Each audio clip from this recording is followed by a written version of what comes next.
وايكم النيوك حلمو زبنا وبس أمامو مسقوبة شريه وقينو بحري قصنك ذلمو لحرم دمنان كالتونان داخل الهدر احتمو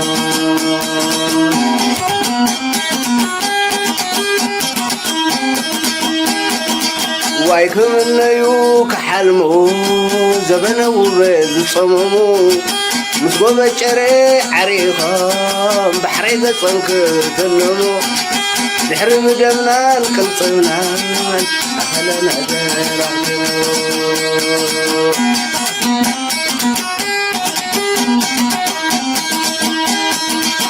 وحلت مثلا من قرتي دارك خوين الله سنقر لام دفرقو قدنا تسبح منكو حقوف من كبارر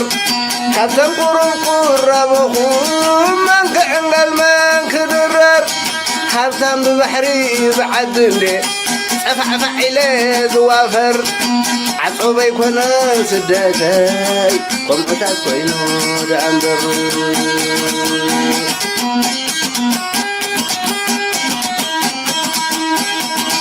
كهنات زبلع وجمان بيتا يفرس بسعن كمي زلو تقنا مكوز قوادنا يلبزبن عبتاي بعلن كابز عندران رئيل حسب اندتا مرامر نصبح كوين كاب لبزبن صباح كيكونا كاقبل الأزرق هذا تمن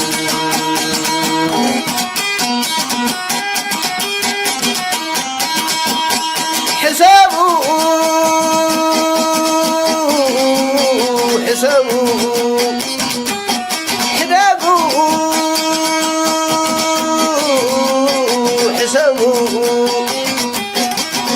كم زبا زوي عترو وابسدت كيتا أربو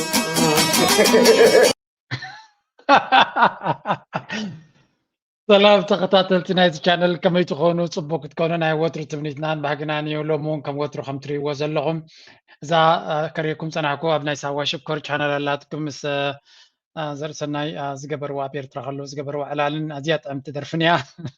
نقول يوكا شكر يا أخذت حزوم تخليها بزخونة كيتكم سمعوها لايك جبروا له سبورت جبروهم كم زعينة أقدسي صراحتون كل وانا تدليهم كدقف لكم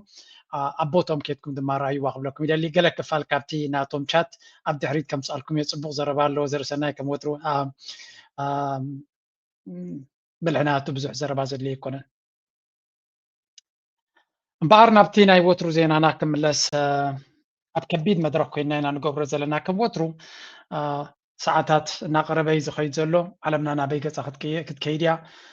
nobody knows إيران أبطاولات مسايد اللي تنالا صغتي بكل من قد يحيلالو قالوا لا وين شغل قالنا احترام دما تقلي يبلون لا يقبروا شير قبروا مجمريا بتاقدس زلو كنتات كنجمر what's going on right now is walking through political, military, and the geopolitical version of hell. He is trapped on all sides with no good options. Friday's laundry list of golden deliverables Trump said Iran agreed to right now are sitting at the bottom of the Strait of Hormuz. So far, the Iranians are paying zero price for embarrassing the President of the United States. In fact, the White House seems to be the one almost desperate, or at least the one who needs tomorrow's negotiation in Pakistan. And in a sense, President Trump understands that he needs a deal. Brand new poll shows 61% of Americans say the United States should not continue military operations of any kind in Iran. Oh boy. مسكين يا دونالد ترامب حق عندي داب تويتر تسطح كوعل لكاست حكي بيلا غير اخذ كنت وجه راس لزلايم دونالد ترامب ثلاثه عينت صقم الله يلكم ፖለቲካዊ ፀገም ደገፍ ዝበሃል ዘይብሉ ኩናት ካብ መዓልትና መዓልቲ ድማ ተፀላዕነት ናቱ ጥርዚ ዝድይብ ዘሎ ደገፍ ናቱ ድማ ነታሕቲ ገፁ ዘንቆልቁል ዘሎ ጂኦፖለቲካዊ ፀገም ዓለምና ተሓኒቃ መፍትሒ ኣብ ዘይረኽበሉ ወታደራዊ ፀገም ድማ ዝኾነ ይኹን ናይ ወታደራዊ ስጉምቲ ካብዚ ኣትይዎ ዘሎ ሽግር ዓወት ከምፅኣሉ ኣይክእልኒ ሰለስቲአን ድማ ፅቡቅ ጌርካ እንተሓዊስካየን ድማ ገለ ዓይነት ኤክስፕረስ እያ ትኸውን ማለት እዩ ኤክስፕሬስ ገለ ዓይነት እያ ረኺባቶ ዘላ ከም ትሪእዎ ዘለኹም ንሱ ድማ I think it مستی نای dementia مستی ادمه مستی خالی زلو نای امروز اگر مالو زلو چنکت توسیق کارلو ملیسی زغل تفت کناتات یمیلهم هجی دونالد ترامب اب طعي سنه امره كم زي اللي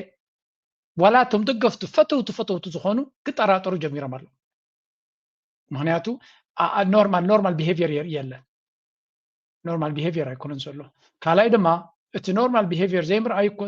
زخونه مخونه حدا غانديسو اما خرتو لونديوم كاب اما خرتو مسام انت الكارما يسمع يلا تومن كون عدنا ابتقو زلو ابزوان زي قصل بومبا تتكم نوغئتو طراي زبل ود عنبر كوصو زخولون كتحنو زخول يكون العلقل دمان امريكا ابا حدا غاغتي مواليم زبل زلو እዚ ስለትከታተል ዘላ ኢራን እንታይ ክትገብርና ብጣውላ ትኸይ እንተ ኸደት ድማ ሸናዕ እናበለት እያ ትኸይ ሸናዕ ምሻለኩም ከምዚ ቆፀራ ደንጊ ከሎ ጣጣ ዘይብሉ ሰብ ምሻሎ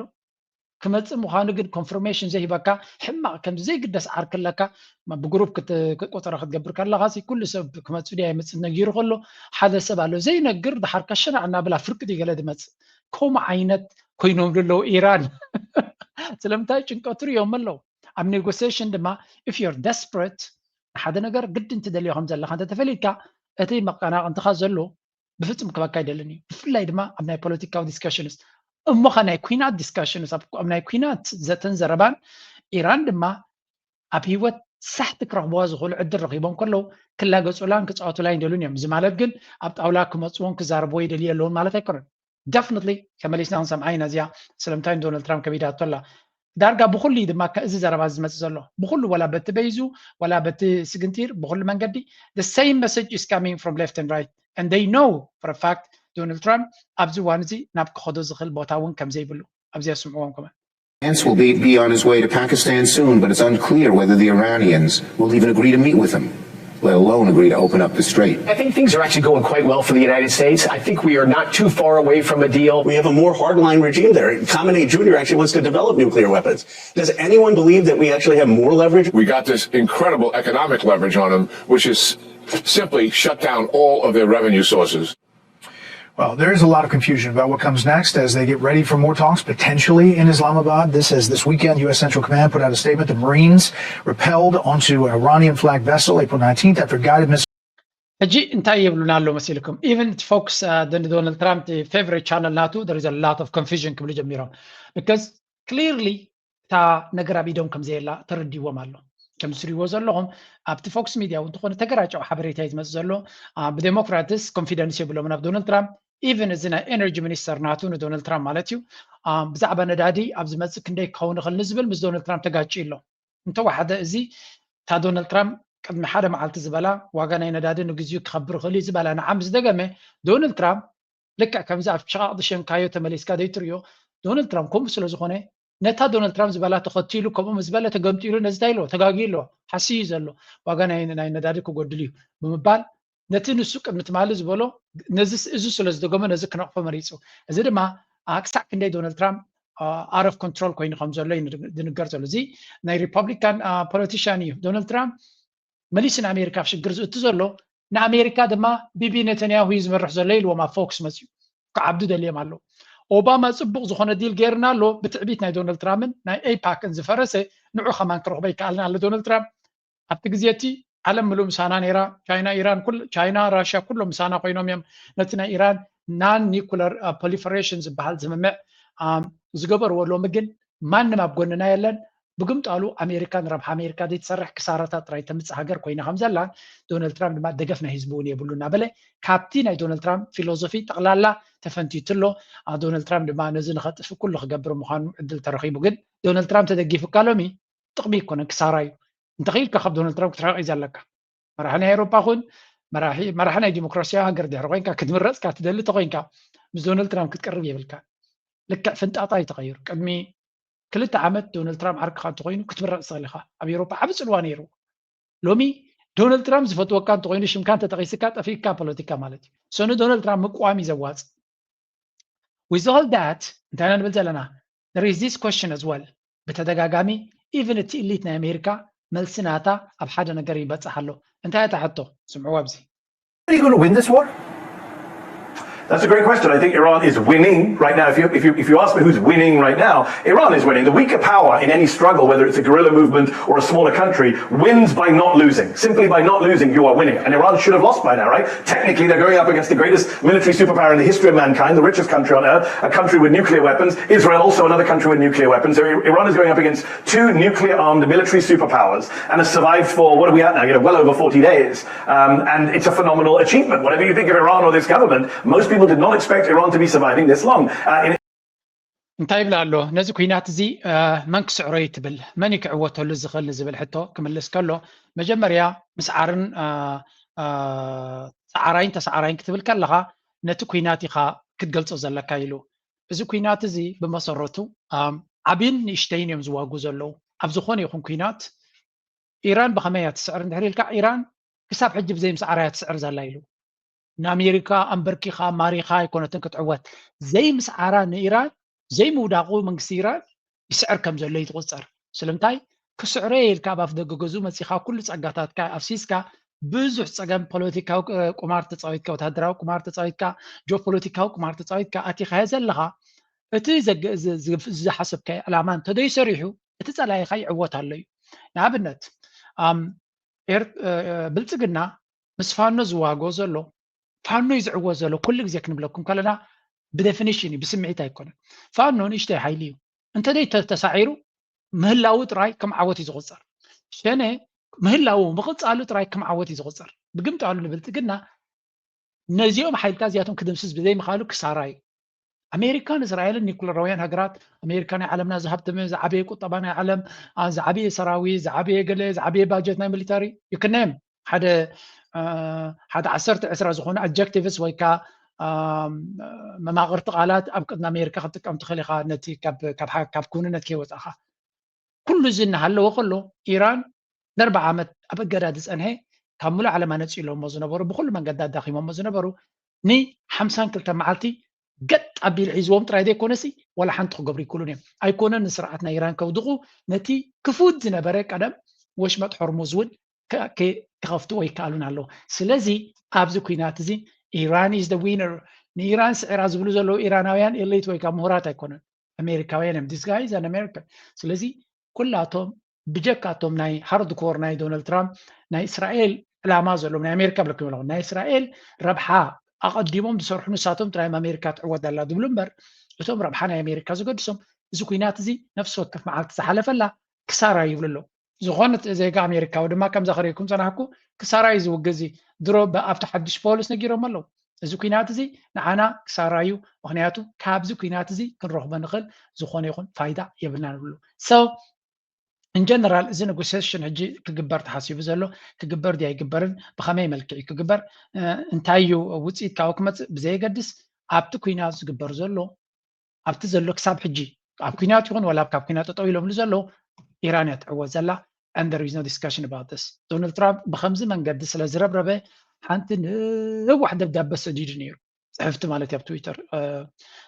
تويتر ناتو ممتع قدي في معناته I'm sorry it's too much to handle بزي حنا نقول له كان راه غولي نخلينا من البعض حجينا زي فيديو ناقبر كله خماني يتقبل له ليتست ناتخن رمبر بتناتو تويتر رياكت كبر زي كفيديو لذي it's just a very difficult situation right now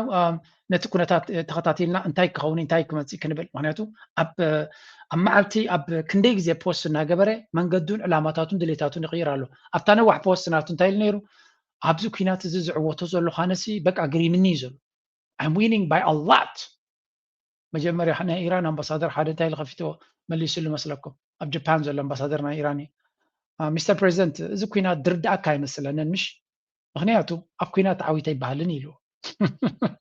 لعلو قول دما زي حقاو كينات اب زي عد خامس غاز قبر كاي كينات تعويت الكا يفكرني انت وحدتهم قد ما يخاز نبر مراتي انت عين زربا خمس تقومون فلط يميلو زي كينات مالت حدا جاي اب كينات عويت الكا تجهرنا نعا حدا جاي نعا حدا جاي بزعوا جاينا نخفل زلنا زو كينات زي نعا هلاويناي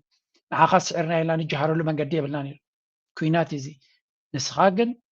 ፍጹም ኮመን ሰንስን ሞራላዊ ቦታን የብልካን ብዛዕባ ኩናት ሙቓብ ዝተዓዊተሉ ትብሎ ዘለኻ لعلي 300 حكمناتات أقاصيل كاللغة بيت تمرتات وده غير كاللغة لعلي 270 أب حدا بيت تمرتات راي لعلي 260 أو تحت عدمه ويكا قلع والد قتيل كاللغة إزديكم عود غصر زلنا عاقة نهزبي تيروريس لزقبركا وطبعا عالم سنكسنات كعبدانن شبد عدعن شقر ودي قول له هزب أمريكا دما واقانا يندادناتو ب 100% توسيخ له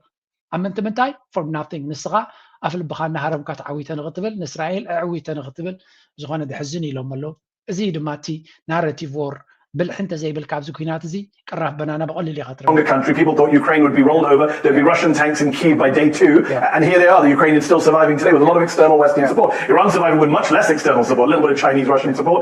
but it's surviving. And I remind people all the time, the Iran-Iraq war was 8 years long. The Iranians survived for 8 years against Saddam Hussein, his chemical weapons, his support from France, Germany, the UK, the US. And Ayatollah Khomeini very reluctantly signed a ceasefire deal in 1988 after they'd lost, what, 500,000 Iranians? So the idea that Iran was going to roll over in week 1 or month 1 of this war was complete ignorance of history. But unfortunately, in American policy circles, especially, people have a complete ignorance of history. Not just history, even recent military practices. You spoke about the Russia-Ukraine war. The fact that asymmetric warfare means that Ukraine has been able to survive so many years down the road. The fact that Iran has thousands. بحفشة بكل من قدي زجار بوزلو كرخلو متأنو تكوينات زنوحة متأنو كساران أمريكا نأمريكا ودك أبتدي كوينو كغير زغليا لأن إيران دما نهي الله وفتنا يزقط ممزلو نهي الله وفتنا دما كسامودة تتغاليس كاتريغا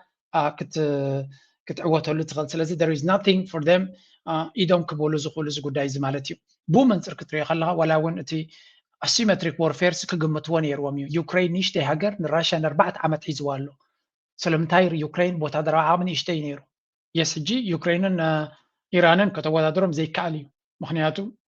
يوكرين بمائة بليونس أمريكا رئيسي دونالد ترامب 300 بليون هنا حجزنا بلال أوروبا 220 ولا 250 بليون أن يوكرين قد فوتهم كالوت جابان كل يوكرين نيشتي حيلي كتب لغة اللغة على ملوز حجزو زول حالي لأن 4 حجرات يند حجزو دلوها إيران قد مزوكينات مجمارو حنتك أتعالى زوز نعوازنا برنتايلم إيران يوكرين تاجروا بلهم asymmetric warfare كتاعت تخينهم أنت الراشا نتاج قبر فتينهم حصورن نأشتون مسايلاتن دروناتن كسرحوا كخول له النزي أنت جرنا تراينا كن عوات نخل زبل زربا نيرو نزيد ما إيران بقلتيفهم أدابت خجبروا جميرهم برجت مس أمريكا حدا بحدا كقط مواصل زي كله we need to figure out كم يجرنا نزياتهم بتزال النعامي كم كتهم نخل بزبل من قدي زي ما سأيو زغني نقطة لابتي زق برزلو كينا زولو وزلو Missiles lit up the skies across the Gulf. But even as the strikes unfolded, the real pressure point wasn't in the air. It was at sea. A 38-day offensive launched by the United States and Israel against Iran fought across borders, across capitals, across competing interests, pulling an entire region into the fight. Sea offensive launched by the United States and Israel against Iran fought across borders, across capitals, across competing interests, pulling an entire region into the fight. Cities were hit as targets or in retaliation. But the most powerful weapon wasn't a missile or a drone. It was a stretch of water. Hormuz Strait. The Strait of Hormuz. The Strait of Hormuz. And when it closed, the world didn't just feel it. It held its breath. Oil prices surged, shipping froze, entire supply chains stopped. This isn't just a waterway, it's the key artery of the global economy. And in this conflict, it became a weapon. انتهى يوم زبلو زلو حنت نجر زكوينات زين علمنا حدا نجر بريه لله يوم زبلو زلو زكويناتنا إيران كجمر كله زنبر علاماتاتن حجبت هو زلو كنتاتن حدا نجر حنت حق تراي بريه الله يس برجس معت عنوة تراي له زكوينات زي معت كتماتات هاريمن معت تغرس عني له معت حزب تمزابيل له قطبة دسكيل له سبميت له نبرت عني له أنت بزح حيلين بزح كنتاتن بزح مسائلاتن بزح تكنولوجي وانتراي له نزو كل عودة كينات أب تحرى 50 كلتن مع التحاليف كاكتريا خلا غاجن هذا نتبي بتدقاقامي أب كل قولي هكرا جمير له ميديانا عالم دما زمناتو أب حنت نتبي أتوكير له سدما وشمت حرموز يا أخوي نازلات أو كينات جي إيران منقسي إيران درو نايقل مال التريفيو وشمت حرموز مني قاصرو وشمت حرموز كخفات خلد أي كلن that's it ንወሽመጥ ሕርሙዝ ተቆጻጺሩ ዘሎ ንሱ ኣብቲ ኩናት እቲ ዝሓየለን ዝተዓወተን እዩ ጽባሕ ንጎ ድማ ነዚ ናይዚ ቁፅፅር ሒዙ ዝተርፍ እቲ ዝዓበየ ሓይሊ ሒዙ ክወፅእ ዝኽእል ሓይሊ ምዃኑ ነፂሩ ኣሎ and this is why ኢራን ካብ ኒኩለር ዝዓቢ መሳርሒ ረኺባ ኣላ ዝብልዎ ዘሎ so Donald Trump his latest interview ነቲ ዕዳጋታት ንምርግጋዕ ኮንፊደንስ ንምፍጣር ዝጥቀመሉ ዘሎ ነገር ተሎ ሓንቲ ነገር ጥራይ ይዛረብ ዘሎ we'll go back to this one latest video ናቱ እዚያ ስምዑዋ things are progressing will you not necessarily extend it to a definitive amount of time but will you let it keep going if there's progress in the talks before taking well I don't want to do that we don't have that much time because by the time both parties get there as you know they just got the okay to go forward which I knew they were going to do anyway I mean I don't think they had a choice they have to negotiate and you know the one thing I'll say is this Iran can get themselves on a very good footing if they make a deal they can make themselves into a strong nation again a wonderful nation again they have incredible people but they seem to be you know bloodthirsty they're led by some very, very unfortunately tough people. And I don't mean tough in a good way. I think it's very negative for the country because we're much tougher than they are. Like not even close. But they have to use reason and they have to use common sense and they can get themselves into a great position to make themselves into a great country, but a legitimate country, not a country based on death and horror. So ከም ትሪእዎ ዘለኹም እዚ ብቴሌፎን ትደዊሉ ዝዛረበ ዘሎ እዩ ኣብዚ ሌይቴስት ቅድሚ ዝተወሰነ ሜቢ ቅድሚ ፍርቂ ሰዓት ዝተገበረ ኢንተርቪው እዩ ናይ መወዳእታ ቃሉ ማለት እዩ እዚ ኻንታዩ ኢራን ኣብ ጣውላ ክትመፅእ ክሳብ ሕጂ ውዱእ ዝኾነ ነገር ስለዘየለ ቀጠር እውን ብዝከኣላ ኔጎሽት ትገብራላ ኣብ ጣውላ ንክረኸቡ ከም ትሪእዎ ዘለኹም ግን the guy has no cards ከምቲ ናቱ ኩሉ ዘረባ እዩ ኢራን ቆይ ሃገር ክኸውን ሓያል ሃገር ንክኸውን ፖቴንሻል ኣለዎ እንትኾነ ሕጂ ግን ብጥዑያ ዘይኮኑ ትመሓደር ኣላ really regime change ገይረ ደይልካ ትፍክራ ይነበርካ what happened with your regime change lie ሓሶት ድሮ ፋሒላትካ ክትዝክረይ ትኽእልኒ ኢኻ ካብ ምሕር ሓሶት ምብዝሑ ትማሊ ዝበልከይ ሓሶት ክትደግሞ እውን ኣይትኽእልኒ ኢኻ ከምኡ ኢሎም ኣክቹሊ ሓደ ፅሑፍ ወፂኡ ነይሩ ዶናልድ ትራምፕ ካብ ምሕር ምሕሳቡ ነቲ ሓሶት ዝሕስቦ ዘሎ እውን ትራክ ክገብሮ ኣይክእልኒ እዩ ዘሎ ትማሊ እንታይ ኢሉ ኣይፈልጥን እዩ ጀስት ነቲ ናይ ትማሊ ሓሶት ብናይ ሎሚ ሓሶት እዩ ዝትክኦ ስለዚ ናይ ዶናልድ ትራምፕ ገለገለ ሰባት ኣሎ ዶናልድ ትራምፕ ቅድሚ 6 ዓመት ዝበሎ ኢሎም ምሱ ተገራይጩ ሓሳቡ ገለ ዝብልካ ትማሊ ዝበሎ ክደግም ዘይክእል መራሒና ንዛረብ ዘለና ስለዚ ከም ትሪእዎ ዘለኹም ኢራን ኣብ ጣውላ መፂኦም ክዘራረቡ እዮም የስ ኔጎሽት ክገብሩ እዮም ክውዳእ ክእል እዩ ገለ መለ ነቲ ምቁራፅ ተኽሲ ከናውሑ ይኮንኩን ገለ ይድብል ዘሎ በይኑ እዩ ዝዛረብ ዘሎ ኢራን እኮ ነጊሮም እዮም he is negotiating with himself ንበይኑ ምስ ነፍሱ እዩ ዝዘራረብ ዘሎ እምበር ምሳና ኣይኮነን ዝዘራረብ ዘሎ ኢሎም መሊሶም እዮም and this is not in a way like ከምዚ መላገፅን ክኸውን ተባሂሉ ዝተባህለ ኣይኮን ኣብ ኩልነት ዝረአ ዘሎ ጉዳይ ዶናልድ ትራምፕ is talking to himself ንበይኑ እዩ ዝዛረብ ዘሎ ብዛዕባ ጉዳይ ናቱ ጥራይ ዝዛረብ ዘሎ እምበር ብዛዕባ ህልው ኩነታት ይዛረብ የለን እዮም ዝብሉ ዘሎ ኣነ ሓንቲ ቁርብትለይ ነቲ ኩንነት ካብ ንዶናልድ ትራምፕ ብዘረቡ ክትገልፆሲ ብካርቱን ክትገልፆ ይሓይሽ ኢሎም ገሊኦም እኳ ምክንያቱ ካብተን ካርቱናት ስለደይ ሓይሽ ንሱ ንዑ ምስ ካርቱን ኣወዳዲርካ ምስ ናይ ባምብላታ ሸው ማለት እዩ ብኡ መልክዕ ክትሪኦ እንትኽኢልካዮ ዝያዳ ናቱ ክርዳእካ ዝኽእል ዝብል ርኢና ኣለና እስከዚያ ስምዑዋ of Iran is fully open and ready for full passage. Only if your naval blockade is lifted. Oh, and you guys are giving up all of your enriched uranium. It's going to the United States. Iran's uranium will not be transferred anywhere. This is a sovereign red line. You guys have to stop dreaming. Perhaps we could take a small break. No break! We're making great progress! This is the golden age of the Middle East. By the way, what is this guy wearing? Do not ask. Otherwise, you would be bombed to hell. To hell, confirmed.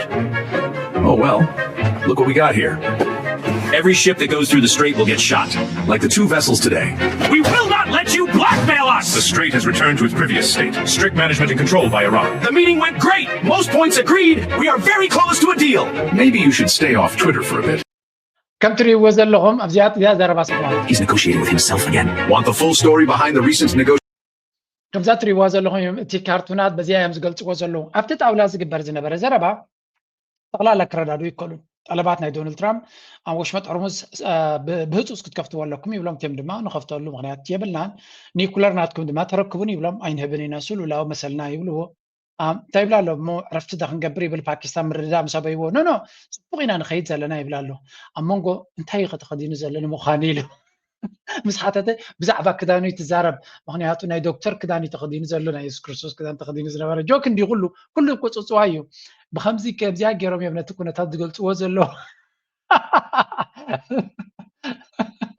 اتا امودا تاتا يلوسكي كل تناغر فحيل واي سلط اندلو እናን ጸርጸረ ጸኒሁ ኣብ ትዊተር መጽኡ እንታይ ዝብል ዘለ ኢሎም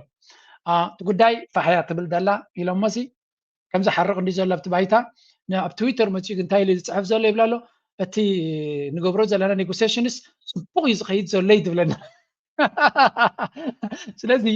ኣብ ድሕሪ መጋረጃ ዝግበር ዘሎ ኔጎሲዬሽንስ ሕማቕ እዩ ዝኸይድ ዘሎ ንዶናልድ ትራምፕ ግን እቲ ሕማቕን ጽቡቕን ክርድኦ ስለ ዘይከኣለ ዘሎ all he thinks is ጽቡቕ ዝኸይድ ዘሎ ኣብዚ ሓደ ኤክስፐርት ኒ ዶናልድ ትራምፕ ናልባት እንተ ድሰምዓ ነይሩ ቤና ዓቕሉ ዳ ክሰምዓ እምበር እንተ ድሰምዓ ምጠቐመቶ ነይራ China's strength and overestimated their own. China held all the cards in the trade war. You can see first that anything that the Americans can make, the Chinese can make themselves or buy from other countries. We've talked about this in the past. Instead of buying American beef, they buy beef from Australia. Instead of buying oil from America, they buy oil from Canada. Instead of buying soybeans from America, they buy oil from Brazil. And that's why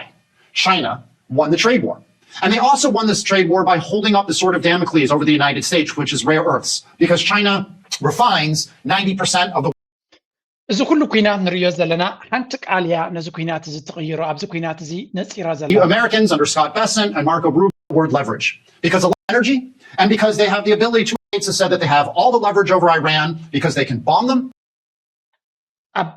ኣሜሪካውያን ኣብ ዘበነ ዶናልድ ትራምፕ ታዛ ዓብየት ጌጋ ዝፍፅምዋ ዘለዎ ወይ እውን ዘይተረዳቶም ዘላ ቃል እንተላ ሌቨሬጅ ትበሃል ቃል እያ ንመቀናቕንትኻ ንፀላኢኻ ከም ድሌትካ ክገብር ብናትካ መንገዲ ንክኸይድ ኣብ ልዕልዩ ዘለካ ፀብለልትነት ወይ እውን ኣብ ልዕልዩ ዘለካ ዓቕሚ ጉልበት ክኸውን ይኽእል ቁጠባ ክኸውን ይኽእል ጂኦግራፊ ክኸውን ይኽእል ብዝኾነ ይኹን መንገዲ እዚ ማለት እንታይ ማለት እዩ ነዚ እንተዘየርካ እዚ ክገብረካ ወይ እዚ ክበካየ ክትብል ትኽእል እንተኮይንካ እዩ ምስ ቻይና ዝገበርዎ ናይ ታሪፍ ኩናት መጀመርያ ፈኪሩ ኣትይዎ ዶናልድ ትራምፕ ኣብ መወዳእታ ግን ኩሉ መደባቱ ሰሪዝዎ ስለምንታይ ቻይና ሌቨሬጅ ነይርዋ ሓደ ኩሉ እቲ ኣሜሪካ ንቻይና ትሸጦ ዝነበረት ቻይና ካብ ካልእ ክትገዝኦ ትኽእል እያ ሶይ ቢንስ ክኸውን ይኽእል ነዳዲ ክኸውን ይኽእል ካልእ ጥረ ነገራት ዝሸጥዎ ካብ ካልኦት ክገዝዎ ይኽእሉ ወይ እውን ባዕሎም ከፍርይዎ ይኽእሉ ስለዚ ሶይ ቢንስ ናይ ቢልዮናት ይሸጡ ነይሮም ኣሜሪካ ቶም ሓረስቶት ናቶም ንዑ ገዲፋ ቻይና ካብ መን ክትገዝእ ጀሚራ ካብ ብራዚል ክትገዝኦ ጀሚራ ካልእ ነዳዲ ካብ ካናዳ ክትገዝእ ጀሚራ ካልእ ነገራት ካብ ካልእ ቢፍ ስጋ ማለት እዩ ካብ ኣሜሪካ ዝመፅእ ዝነበረ ንሓረስቶት ናይ ኣሜሪካ ገዲፋ ካብ ኣውስትራልያ ክትገዝኦ ጀሚራ ብግምጣሉ ኣሜሪካ ነቲ ካብ ቻይና ዝመፅእ ዝነበረ ንብረት ካብ ካልእ ሃገር ክትገዝኦ ይትኽእል እያ ሓደ rare earth minerals ዝበሃል ከምኡ ነዚ ዋላ እውን ኣብ ዝኾነ ቦታ ክትረኽቦ ትኽእል ኮይንካ ምፅራይ ናቱ ካብ 9 ክሳብ 99% ወይ እውን ካብ 80 ክሳብ 99% ኣብ ገሊኡ ቻይና እያ ትገብሮ ስለዚ ብዘይ ቻይና ክትንቀሳቐስ ኣይትኽእልን እያ ኣብ ናይ ኢራን ኩናት ምስ መፀና ድማ ተመሳሳሊ እቲ ኩነታት ብዘይ ወሽመጥ ሕርሙዝ ዝኾነ ክትገብር ኣይትኽእልን ኢኻ ኢራን ብዘይ ኩሉ ትቀረባት ካልእ ትረኽባ ኣብ ካልእ ክትከይድ ትኽእል እያ ንወርሒ ንሽዱሽተ ወርሒ ንዓመታት ክትከይድ ትኽእል እያ እዮም ዝብሉ ኣብ እገዳ ዝነበረት ሃገር እያ ክትዓፅዋ ትኽእል እያ ኩሉ ግዜ ምስ ተሸገርዋ እዮም ከምኡ ወላ ነዳዲ ከይሸጡ ክኸዱ ይኽእሉ እዮም ሽግር ዝለመድዎ እዮም ኢራናውያን ፕሮብለም በኣሜሪካ he has everything to lose ኩሉ ነገር ክኸስር ኩሉ ነገር ፋሕ ንኽብሎ ዘሎ ዕድል ስለዚ ኢራን has the best leverage ኣብዚ ኩናት እዚ ክንምንታይ ክድብድባ ትኽእል ክሳብ ውሑዳት ጀላቡን ውሑዳት ድሮናትን ነቲ ወሽመጥ ሕርሙዝ ትሓልፍ ዘላ መርከብ ካብቲ ትእዛዞም ወፃኢ ክውልዕዋ ዝኽእሉ ዝኾኑ ኣብ ኢዶም እዩ ዘሎ ትገይ ስለዚ ብንእሽተይ ዋጋ ብውሑድ ዋጋ ብውሑድ ባጀት ነቲ ወሽመጥ ሕርሙዝ ክዓፅዎ ይኽእሉ መተካታ ናቱ ድማ ይትረክበን ኢኻ and that's why ኣብዚ ኩናት እዚ ዝገበረ እንተገበረ ዶናልድ ትራምፕ he has no chance ዝበሃል ዘሎ he has no option ክንብርካ ኬቭ ክገብር ኣሎ ታኮ ክኸውን ኣለዎ ይበሃል ኣሎ أنت كفال لا يتزرب أترى يسمعكم زلوا هنا بتزغفت كفال ناتي أخن سمع without having won I don't like to say this. We've won this. This war has been won. In a fairly short period of time, we'll be finished. They will not be able to do a nuclear weapon. And we are going to finish the job, and we're going to finish it very fast. We're getting very close. I will say the war in Iran is going along swimmingly. We can do whatever we want. And it should be ending pretty soon. It was perfect. I mean, it's perfect. Trump understands that he كم زاتري وازلهم أبزيا أنتي لكم سنيو نزو كوينات ودينا أنا قبل نوه سنه اللو تا كي أقدر شيء كسري 61% نهيز بأمريكا مالتيو should US continue Iran operations هز بأمريكا قبل تستجبره درجة أقدر سمعتي نزو كوينات أب إيران زلوا كقصة تدلي ودو نزبلو 61% أو حد ولا 61% يمزبلو 61% نزي وج disapprove يقبروه No, disapproves government totally زك عمو 61% يو دحان كفال دك عمو دما 67 يدي مالتي زي مالت لعلى 5% يو بزي قصر زي زخون يخون نايتي من رجع استراتيجيست نذكر يخلو ميد تيرمس انتاك مخان ردو سلازي دونالد ترامب من قد نقير كلهم ينقروون يطنقون له سبحانه جو مزخول بالشونا زلقا انسايدر تريدينج تقبرو زلقا دق خاهبتي ممزلو معاد بالشونا سرق انت تقبرو زلقا نسخا حق تحيس كابل على سدتنياتات تقبرو زفتنكا معاد حق تحيس كاللغا كاب حق وصاي تقبرو زلقا كلهم زيوم تدميره ما بريس خاخمت يوم زغا دحر 4 عامات ديكون حج بكرسي خلخا امبيتش كقبرو خا يقول يوم سلازي ميد تيرمس كتودق دي خاتدل زلقا يبلو دلو نو هي هاز نو اوبشن تسالي لي زلو لانه كله دما بتوم نعوز دقفو بزي قال العالم تدعيسنا قبل جميرو نزل الدقافنا تزعبي جيجاي قبل جميرو else who supported him. You wrote speeches for him. I campaigned for him. I mean, we're implicated in this for sure. Yes. It's not enough to say, well, I changed my mind, or like, oh, this is bad, I'm out. It's like, in very small ways, but in real ways, you and me and millions of people like us are the reason this is happening right now. Yes. So I do think it's like a moment to wrestle with our own consciences. We'll be tormented by it. تاكو كارلسن كم تريوو زلهم أبزي قدايزي أنا بحكي أنا حدا كابتوم نزي سبزي أب كرسي نخديب أب سرح كوي كم زعين السب كوني لقنا يقمت كوني بلالو مش حويت قبرو زلو تحود ما تتريوو سنعكم بزا حدا زلو maybe أريكب سنة ريبزي أي مثلا لوغن دهان زي حوين وعن تاكو كارلسن actually قدمي تاكو كارلسن جزدقو فايزي كابكو تشين 15 كساب حجي لسلسته جزء إن دونالد ترامب زاد مسؤولين يروز سبزي حركة كابتم كأن دقفنا دونالد ترامب بحكي disappointed كوينة يزبل لأن مالتيو أنت واحد سي بتي موتنا تشارلي كيرك دونالد ترامب لك مرز اتزعبي تراستس أو تزبلوتي تشارلي كيرك تبعال أب ستيج تقتليه من كم زقتلها ما مزنع تقبر تبع زي بالمرحرين ايلو ساكن ده شيوت مخان بزي خاتفلت له نتشارلي كيرك زاكل اب سلطان نخديب نخل من اسي اب زوريو كم زمص جبرلو من كم زقتلو مزنعت نخجبر دلو هيكونن حبزن العلي وردات كنري خلينا يمزولو زلو بسمعهم ده I talked a lot about it. I don't know the answer, but I know that those investigations and say, what was Butler? Like, how was it that he, and Ryan Ruth, I mean, he was subject to. قال هيدا ما فتنا قتلتك تخايد اللي نيرو I mean this guy oh god دا بزعيهم كتريو بزعو كتسمعيهم كاب سبزي جينا كاب حرب الفاينل نقرأكم زلنا there was this guy نشتي تراريا خالفكم يزيا سمعوها Republican Congresswoman Marjorie Taylor Greene tweeting 3 times تذكروا دو أب جزء من رجع دونالد ترامب أبزي كامبين ناقبر خلو فتنا قتلت تخايد اللي بهالز نبره نزي حسوت مخانو حجي توم ليبرالست رايدي كونس ولا كونسرفاتيفس يملك حتى غير مثلا معناته this was staged حكم تزخون يرو دونالد ترامب بريزيدنت مسكونه نزغو دايزي من غيرو مصنع تخغبر مصعر نيرو نتجبن كصاريو مخاله كم زبل وجن نزغو دايزي كصاريو دليتو كم زي نبرن ابو بزح ነገር كم زي جبرن بزح كم زي صعرن يمزرو يزلو كم تريوم دلو عجون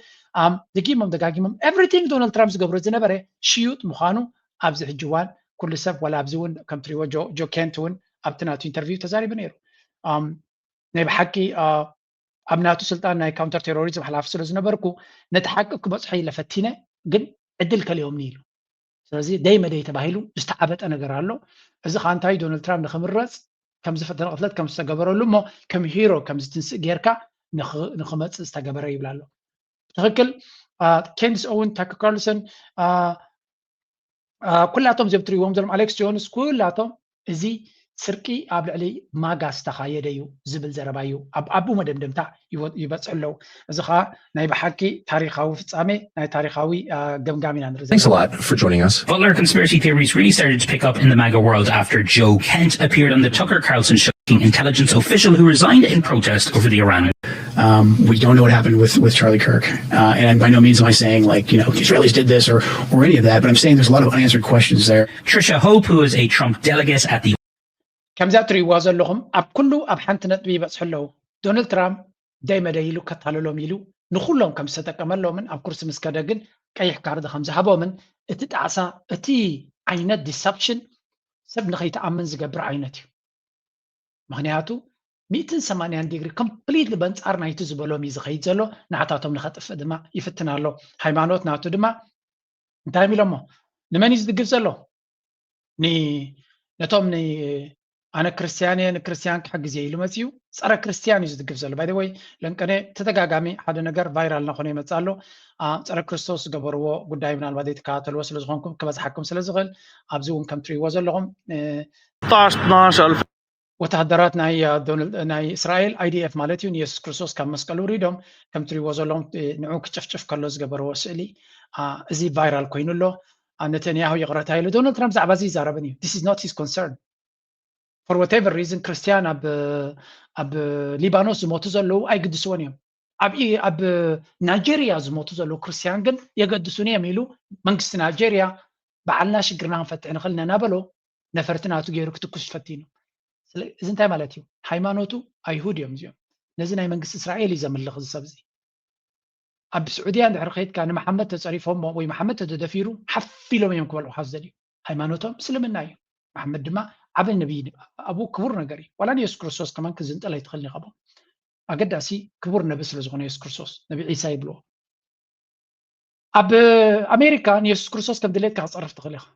لأن إسرائيل دخون نجار تصريف كان نتنياهو تصريفك حنتقول نحمش عمتها بيت فردي جوك تصريفات تزاريبها بزعبان نتنياهو إسرائيل كتعطيات بهلا يسوع كريستوس زنت الكاجن حقيقة الزاربكا كاليل زنت مالتيو الأمانة أتوم تاي مخاني نقولنا له نملس نابتكالك على كفال كل زوج جبر زلو ناب هجرات عرب كملس كله انتي كخوني هجرات أوروبا كبيت زخنا فتناقتي مونالو with developments coming in from Europe. Now, Europe seems to be already in a full-blown energy crisis. Crude prices have jumped over 6% to about $96 per barrel. That's after Iran shut the Hormuz again. Europe's energy crisis has gotten so bad that the European Commission is now recommending Europeans to work from home. They are recommended using public transportation to cut fossil fuel use. Meanwhile, he came over. Okay. جي انتاينا نرزلنا أبزي مجمريا أوروبا حصرتنا ندادي كبيدنا خوني متساخم زلون أب أوروبا زلخم أبز مس زلا سومنات كبيد زخنا ناي إنرجي تساقم كقاتم كم زغلن كساب حجك الراحة بديهم كزراربون كساب زي تنصري بتكونتات كبيد كون كم زغلي زنقر زلو سلازي مجشاتات تحسب زلهم واتش اوت تتنقع طريق ولا كم زغل تقول دايما نبي جزء خي كم زغل نمجمعته كبيدة مثلاً هذا نبي إمارات نسكر. Delegation to see Scott Bessent last week, and what did they want? They wanted these credit the same type of bailout that Bernanke was caught lying about when we bailed out all the European banks back in 2008. As you remember, when you went under. Has asked the United States for a war package to protect its economy after facing the highest attacks from Iran. The UAE wants a currency swap line, which means access to dollars in exchange for its own currency, the dirham, to stabilize its economy. The UAE insists that since American military actions sparked this wider إماراتنا أمريكا جنزب كتبا حجز كتجبرلا كاب شجران مواز أخذ كنا يتحدث كم زلا يزن جرزلو زد ما بسنك تكوينات نسخات كم زجمركم وكبيت فتناقت من الناس اللي زلو نقدم كتحجزونا لكم انتوا حدا كارنسي سواب أسعار كن جزنا دليلنا ب5 بليون دولار دم مثلا زي بلنا بدرهم كن كفلكم هنا مسكزيه كن اللاود نخلينا كارنسي سواب كتجبروا تخليهم يبلوا مالو نزي تفقدوا لنا تخينكم دما ناب تشاينا خن كيدينا بمبال كفرارو جميرو مالو guess what تاجت إمام مالو أنا سحر هذا جزيسي ካርማ ዝብልዎ በአካል ኮይና ንሪኦ ዘለና ሓደ ካብቶም ናይ ሪፐብሊካን ስትራቴጂስት እንታይ ኢሉ ጽሒፉ ለመስለኩም ለሚሻውዩ ኣብዚያ were cut in by 80 or 90%. እስትሪ ወዘሎም ስቲቭ በነን ዝበሃል ኣብ 2016 ሓለቃ ስታፍ ናይ ዶናልድ ትራምፕ ነይሩ ኣብቲ ናይ ሪፐብሊካን ቤዝ ድማ ዓብይ ኢድ ዘለዎ እዩ ኢማራት ሓደ ስካም ዝኾነ ሃገር ብተደጋጋሚ ካብ ሃገርና ገንዘብ ክልምንን ክሰርቕን ዝፍትን በብልሽውና ድማ ነቶም መራሕቲ ክሕዝ ዝፍትን እዩ ሕጂ ድማ ህዝቢ ኣሜሪካ ኣብ ሽግር ወዲቑ ከሎ ክረኽቦ ዘይክእል ሓገዛት ኢንተረስት ፍሪ ዝኾነ ገንዘብ ክሕገዝ እዩ ዝደሊ ዘሎ this is a scam እዚ ሃገር እዚ ድማ ብፍጹም ክሕገዝ የብሉን ልዕሊ ኩሉ ድማ እንተደሂብኩምኒ ናብ ቻይና ከይደ ኢሉ የፈራርሃና ኣሎ ናይ ብሓቂ ከቢድ ዝኾነ ዝንጣለ ኢና ንርኢ ዘለና በዛ ናይ ኢማራት ድሓርማ ዘሎ ድማ እንተገብር ኣሎ ስቲቭ ባነን ንኢማራት ጥራይ ደይኮነስ ነቶም ምስ ዶናልድ ትራምፕ ኮይኖም ንበዓል ዶናልድ ትራምፕ ምስ ኢማራት ኮይኑ ንረብሓ ኢማራት ዝሰርሕ ስለ ዘሎ ሰራቂት ዝኾነት ሃገር ንዓ ክትጥቀመሉ ትፍትን እንተላ ንሳን እቶም ህዝብን እቶም መራሕቲ ናይ ኣሜሪካ ንዖም ዝሕግዙ ዘሎም ኩሎም ሰራቅትዮም እዩ ዝብል ዘሎ ነቲ ኣሜሪካዊ ዜጋ ድማ ክሳራይ ዝገጥመካ ዘሎ ተንስእ ንስኻ ተሸጊርካ ደኺምካ ዝሕግዘካ የለን ገንዘብካ ግን ናብ ካልኦት ናይ ኢንጆይመንትን ናይ ሽግርን ሃገራት ናይ ምቾትን ሃገራት ናብኡ Influencers in Dubai and the Cimarron Rivers got all these girls got bikinis on and all these in the hell a lot of Americans too down there they're partying this is the future this is what we're going to do we're going to do that we're going to do this what are you doing you stupid working American paying for it and having your kids are those kids in that battle group out there are they in Dubai partying are they hanging out with the girls in bikinis in Dubai no they're not you're not in that club you're just a working stiff out there to defend this scum and their scum so the scum comes to treasury and we need a scam ዝበሃል ዘሎ ለኽባጥ ዝበሃል ዘሎ ኢማራት እዩ ከም ትሪእዎ ዘለኹም ንሳቶም ኣፈቐዶ ኣብ ደገ ባሕርን ቤችን ኮይኖም ሃብታማት ኢና ምቾት ከምዚዩ ዓለም ነዚ ትመስል ገለ ናበሉ ኣሽከዓላሊ ይፃወት ኣሎ እስኻ ለይትን መዓልትን ድከትካ ክሳብ ፀግብ ትሰርሕ ኣለኻ ናትካ ገንዘብ ድማ ናብ ኣሜሪካ ካብ ኣሜሪካ ናብ ኢማራት ከይዱ ንቁጠባ ኢማራት ከረጋግዩ ምንታን እቶም ቢክኒ ገይሮም ክዳንን ተቐላሊዐን ዝስዕሳዓ ዘለዋ ሂወተን ከይከፍአን ንስኻ ሂወትካ ክኸፍ እዩ ተበራብሪ ዝብሎ ዘሎ መንግስትኻ ንዓኻ ዘርባሕ ኣይኮነን ነቶም ኮንሰርቫቲቭ ኢኻ እዚ ዝብሎም ዘሎ ስለዚ እቲ ፀገም ናይዘን ሃገራት ዓረብ እውን ዝገደደ ከምቲ ናይ እስራኤል ኣሜሪካ ክትወስደሎም እምበር ክትህብ የብላን 5 ሳንቲም ክንህብ የብላን ብግንጣሉ ነዚ ኩናት ከሲርናዮ ዘለና ንሳቶም ክኸፍልዎ ኣለዎም እዩ ዝብል እዚ ካልኦት እውን ከምኡ እዮም ዝብሉ ስለዚ ኣብቲ ኩናት ናይ ኣጋር ተኮይኑ ድማ ወታደራት ናይ ኢማራት ናይ ስዑድያ ናይ ካልኦት ይእተው ኣብቲ ኢራን ንሓድዶም ይባልዑ ንዖም እዩ ዝምልከት ንዓና ዝምልከት ኣይኮነ እስራኤል እውን ሰራዊታት ትስደድ እዩ ዝብል ዘሎ እንታይ ዘርእየካ እዚ ኢማራት ኣሚናትሉ ዝኣተወት ኩናት ወይ እውን እዚኦም ከትሕንዮም ኢላ ትኸዶ ዝነበረት ከትሕና ዝኽእል ሓይሊ ከምዘየለን ብግምጣሉ ኣብዚ ኩናት እዚ ንዓና ከተፈራርዱ ኣይኮንኩም መሓዙት እውን ኣይኮንኩም ንስኻትኩም ንረብሐኹም ክሰርቁና ኢኹም ትፍትኑ and there is nothing ንዓና ክትቡና ትኽእሉ go to hell እዮም ዝበሃሉ ዘለዉ መሳኪን ኢማራት ዝረኽብዎ ዘለዉ ንበይኒ እዩ ግን መሳኪን ክበሃሉ ካ ዝኽእሉ ይኮነን ምክንያቱ ዝገብርዎ ዘለዉ ተግባራት ፅቡቕ ተግባራት ኣይኮነን ስለዚ ኣብ መንጎ ክሳራ ሓንቲ ጋንታ ክትወድቕ ተጀሚራ ኩሉ ግዜ ምብልላዕ እንድያ ትጅምር ኣሜሪካ ድማ ምስ መሻርክታ ክትባላዕ ጀሚራ ኣላ እዚ ጉዳይ እዚ ኣበይ ክበፅሕ እዩ እንታይ ክኸውን እዩ ንግዜ ክንገጥፎ ኢና ናይ ብሓቂ ኣብ ኣገዳሲ መድረክ ከም ዘለና ጥራይ ክርዳእኩም የድሊ ኢማራት ከምዚ ኢሉ ከሎ ኣብ ጉዳይ ናይ ቅሕ ባሕሪ ናበይ ክበፅሕ እቲ ኩነታት ብሓደ ክንሪኦ ኢና ሕጂ ናብ ቀርኒ ኣፍሪካ ናብ ባብኤል መንደብ ክንሰ In post-conflict environments, stability is often defined not by the absence of tension, but by how effectively competing political interests are managed over time. Now, in northern Ethiopia, a new political development is drawing attention, not because of immediate actions on the ground, but because of what it could mean for the country's fragile recovery process. A recent decision by the Tigray People's Liberation Front to revisit pre-war governance structures is raising important questions about the future of the peace framework established after the 2020 to 2022 conflict. While different actors interpret the move in ጉዳይ ናይ ሰሜን ኢትዮጵያ ካብ ግዜ ናብ ግዜ ናብ ዝገደደ ማዕዘን እዩ ዝኸይድ ዘሎ እቲ ሚድያ ናብ ትግራይ ናብ ሕወሓት ጥራይ ከተኩሮ እንዲ ዝደሊ ዘሎ እቲ ኩነታት ግን እቲ ጉዳይ ካብኡ ዝገደደ እዩ ወሎ ዞን አምባሰል ወረዳ በአበት ሰንሰለታማ ተራራዎች ላይ ለረጅም ሰዓታት ሲካሄድ የቆየው ከባድ ውጊያ በአገዛዙ ጦር ላይ ከፍተኛ ሰብአዊና ቁሳዊ ኪሳራ በማስከተል መጠናቀቁ ተሰማ። የፋኖ ምንጮች እንደገለጹት የሚኒሊክ ህዝብ 101ኛ ኮር 35ኛ ክፍለ ጦር ከ104ኛ ኮር 24ኛ ክፍለ ጦር ጋር በጥምረት ባደረጉት ጥቃት አገዛዙ በአካባቢው አሰማርቶት የነበረው ኃይል አይቀጡ ቅጣት ተቀጥቷል ብለዋል። ከጠዋቱ 12 ሰዓት ጀምሮ እስከ ቀኑ 9 ሰዓት ድረስ ለ9 ሰዓታት በዘለቀው በዚህ ሰዓታት ኣብ ግንባር መካነ ሰላም ኣብ ዝተኻየደ ከቢድ ውግእ ኣብ ልዕሊ ሰራዊት መንግስቲ ኢትዮጵያ ከቢድ ዝኾነ ሰብኣውን ዋታውን ክሳራ ከም ዘብፅሐ ጉጅለ ዕጡቕ ፋኖ ገሊጹ ኣብ ዝሓለፉ 24 ሰዓታት ኮር 105 እዚ ምኒሊክ ኣብ ልዕሊ መበል 11 እዚ ኮር 203 ሰራዊት ኢትዮጵያ ብዝተፈላለዩ ኣንፈታት መጥቃዕቲ ብምፍጻም ቁልፊ ቦታታት ከም ዝተቆጻጸረን ልዕሊ 300 ወተሃደራት ከም ዝተቐትሉን ብዙሓት ድማ ከም ዝቆሰሉን ተገሊጹ ኣሎ ሰራዊት ኢትዮጵያ ኣብ ከባቢታት ወሎውን ብዕጡቓት ፋኖ ቀሊል ዘይበሃል ክሳራታት ይበጽሑ ከም ዘሎ ተገሊጹ መንግስቲ ኢትዮጵያ ንጉጅለ ዕጡቕ ፋኖ ከም ዘይለዓል ጌርናዮ ኢና ገሊኦም እውን ብሰላም ኢዶም ሂቦም ኣለዉ ዝብል መግለጽታት ዋላ እኳ እንዳሃበን ተጸንሐ ፋኖ ግና ካብ ግዜ ናብ ግዜ ዓቕሙ እናጠናኸረን ብሓይልታትን ብንዋትን እናተጠናኸረ ብምኻድ ነቲ መንግስቲ ሕማም ርእሲ ኮይንዎ ከም ዘሎ እዩ ዝግለጽ ዘሎ ለፉ 24 ሰዓታት ኣብ ግንባር መካነ ሰላም ኣብ ዝተኻየደ ከቢድ ውግእ ኣብ ልዕሊ ሰራዊት መንግስቲ ኢትዮጵያ ከቢድ ዝኾነ ሕጂ እንታይ ኢና ንሰምዕ ዘለና እዚ ንሪኦ ዘለና ዋላ እኳ እቲ ናይ ብልጽግና ሚድያ ብናይ ህወሓት ዝገብሮ ዘሎ ውሳነ ነቲ ዜናን ሓበሬታን ዓብላልነት ክፈጥረሉ ይደሊ እንተሎ ኣብ ባይታ ግን ብግምጣሉ እቲ ኩነታት እዚ ድማ ምርዳእ ዘድልዮ እዩ ስለምንታይ ንሳቶም ኩሉ ግዜ ንህወሓት ከም ታርጌት ብምግባር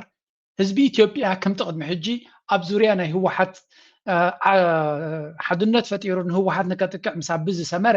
ከምኡ ንክገብሩ ስለ ዝደልዮም ነታ ባሕሪ ትብል ናይ ኤርትራን ንህወሓትን ዝያዳ ታርጌት ዝገበረ መጥቃዕቲ ዝገብሩ ብፍላይ ድማ ተገንጻለን ኣገንጻለን እናበሉ ንክልትዮም ብሓደ ዘተሓሕዝዎም ኣብይ ኣሕመድ ንትግራይ ገዲፍዋ እዩ ንህወሓት ብዋጋ ናይ ህወሓት ሓድነት ክገብር እዩ ዝደሊ ዘሎ but the problem is this is not working everywhere you go it's not working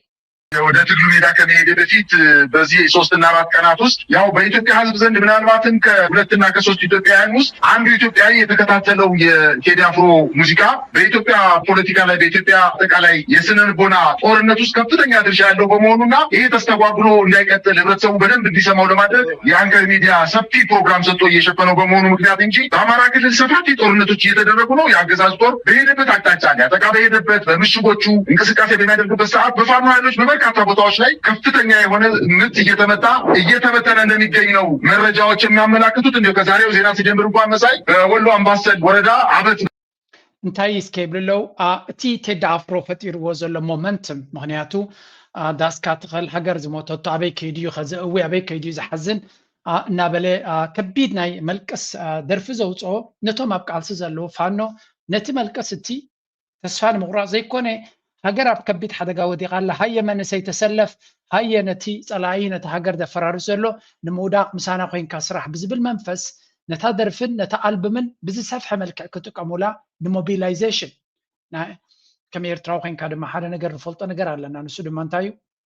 ሰውራዊ ደርፍታት ንሰውራ ናይ ኤርትራ ክሳዕ ክንደይ ነዳዲ ይኮነ ነይሩ ገለገለ ምናልባት ነቶም ዓበይቲ ካባና ዝያዳ እዮም ዝፈልጥዎ ኣብ በዓል ከሰላ ኣብ በዓል ፖር ሱዳን መፅኡ እቲ ናይ ሰውራ ደርፍታት ክንደይ መንእሰይ ንሰውራ ከም ዝኸይድ ዝገብሮ ነይሩ so at the end of the day ስነ ጥበብ ንቃልሲ ነዳዲ ናትዩ ነዳዲ ይዝቦ ስለዚ ዛ ናይ ቴዲ አፍሮ ኣብ ማእከል ኣዲስ ኣበባ ኮይኑ ዝተዛረባ እቲ ዘገርም ክፋል ድማ ይብልለው እቲ ዘገርም እታ ናይ ቴዲ አፍሮ ደርፊ ወይ ኣልበም ንህዝቢ ማሕራ ጥራይ ኮነትን ኣብ ጎኒ ፋኖ ንክኸውን ዝገብሮ ዘሎ ንህዝቢ ኦሮሞ ምስ ሸነ ንህዝቢ ትግራይ ምስ ቲዲኤፍ ንህዝቢ ቤንሻንጉል ዘሎ ከምኡ ንነፍሲ ወከፍ ቃልስናቱ ክሕይል ኣንጻር ብልፅግናን ኣንጻር እቲ ዘሎ ኩነታት ንክቕፅል ወላ እውን እቲ ሲቪል መናብሮ ከፍይዎ ዘሎ እታ ደርፊት እያ ኤግዛክትሊ ኣብታ ናይ ቃንዛ ቦቱ እያ ትትንክፎ ዘላ ስለዚ ትፅቢት ይኣኽለካ ንነዊሕ እዋን ተፀቢና እናበለ ዝዛረቦም ናብ ልቦም ትርጉም ዘለዎ እዩ ባይ ዘ ወይ ነቲ ደርፊ ድማ መስኪን ናይ ብልፅግና ዘይሓልፈሉ መስኪን እኳ ክንብሎ ይንኽእል ኢና መስኪን ስለዘይኮነ ከመይ ገይሮም እቶም ጋዜጠኛታት ድማ ነቲ ዘረባ ኣብ መቃቅር ኣቢሎም ይጭፍጭፍዎ ኣለው it's gonna be very difficult for Abiy to get out of this mess ካብዚ ኣትይዎ ዘሎ ሽግርን ጭንቀትን ኣቢይ ብቐሊሉ ክወፅእ ክእል ኢልካ ምግማት ከቢድ እዩ ምክንያቱ እቲ ሞመንት ምስ የለን so where is that song let me show you እዚኣ እስከ ስምዕዋ ድምፃዊ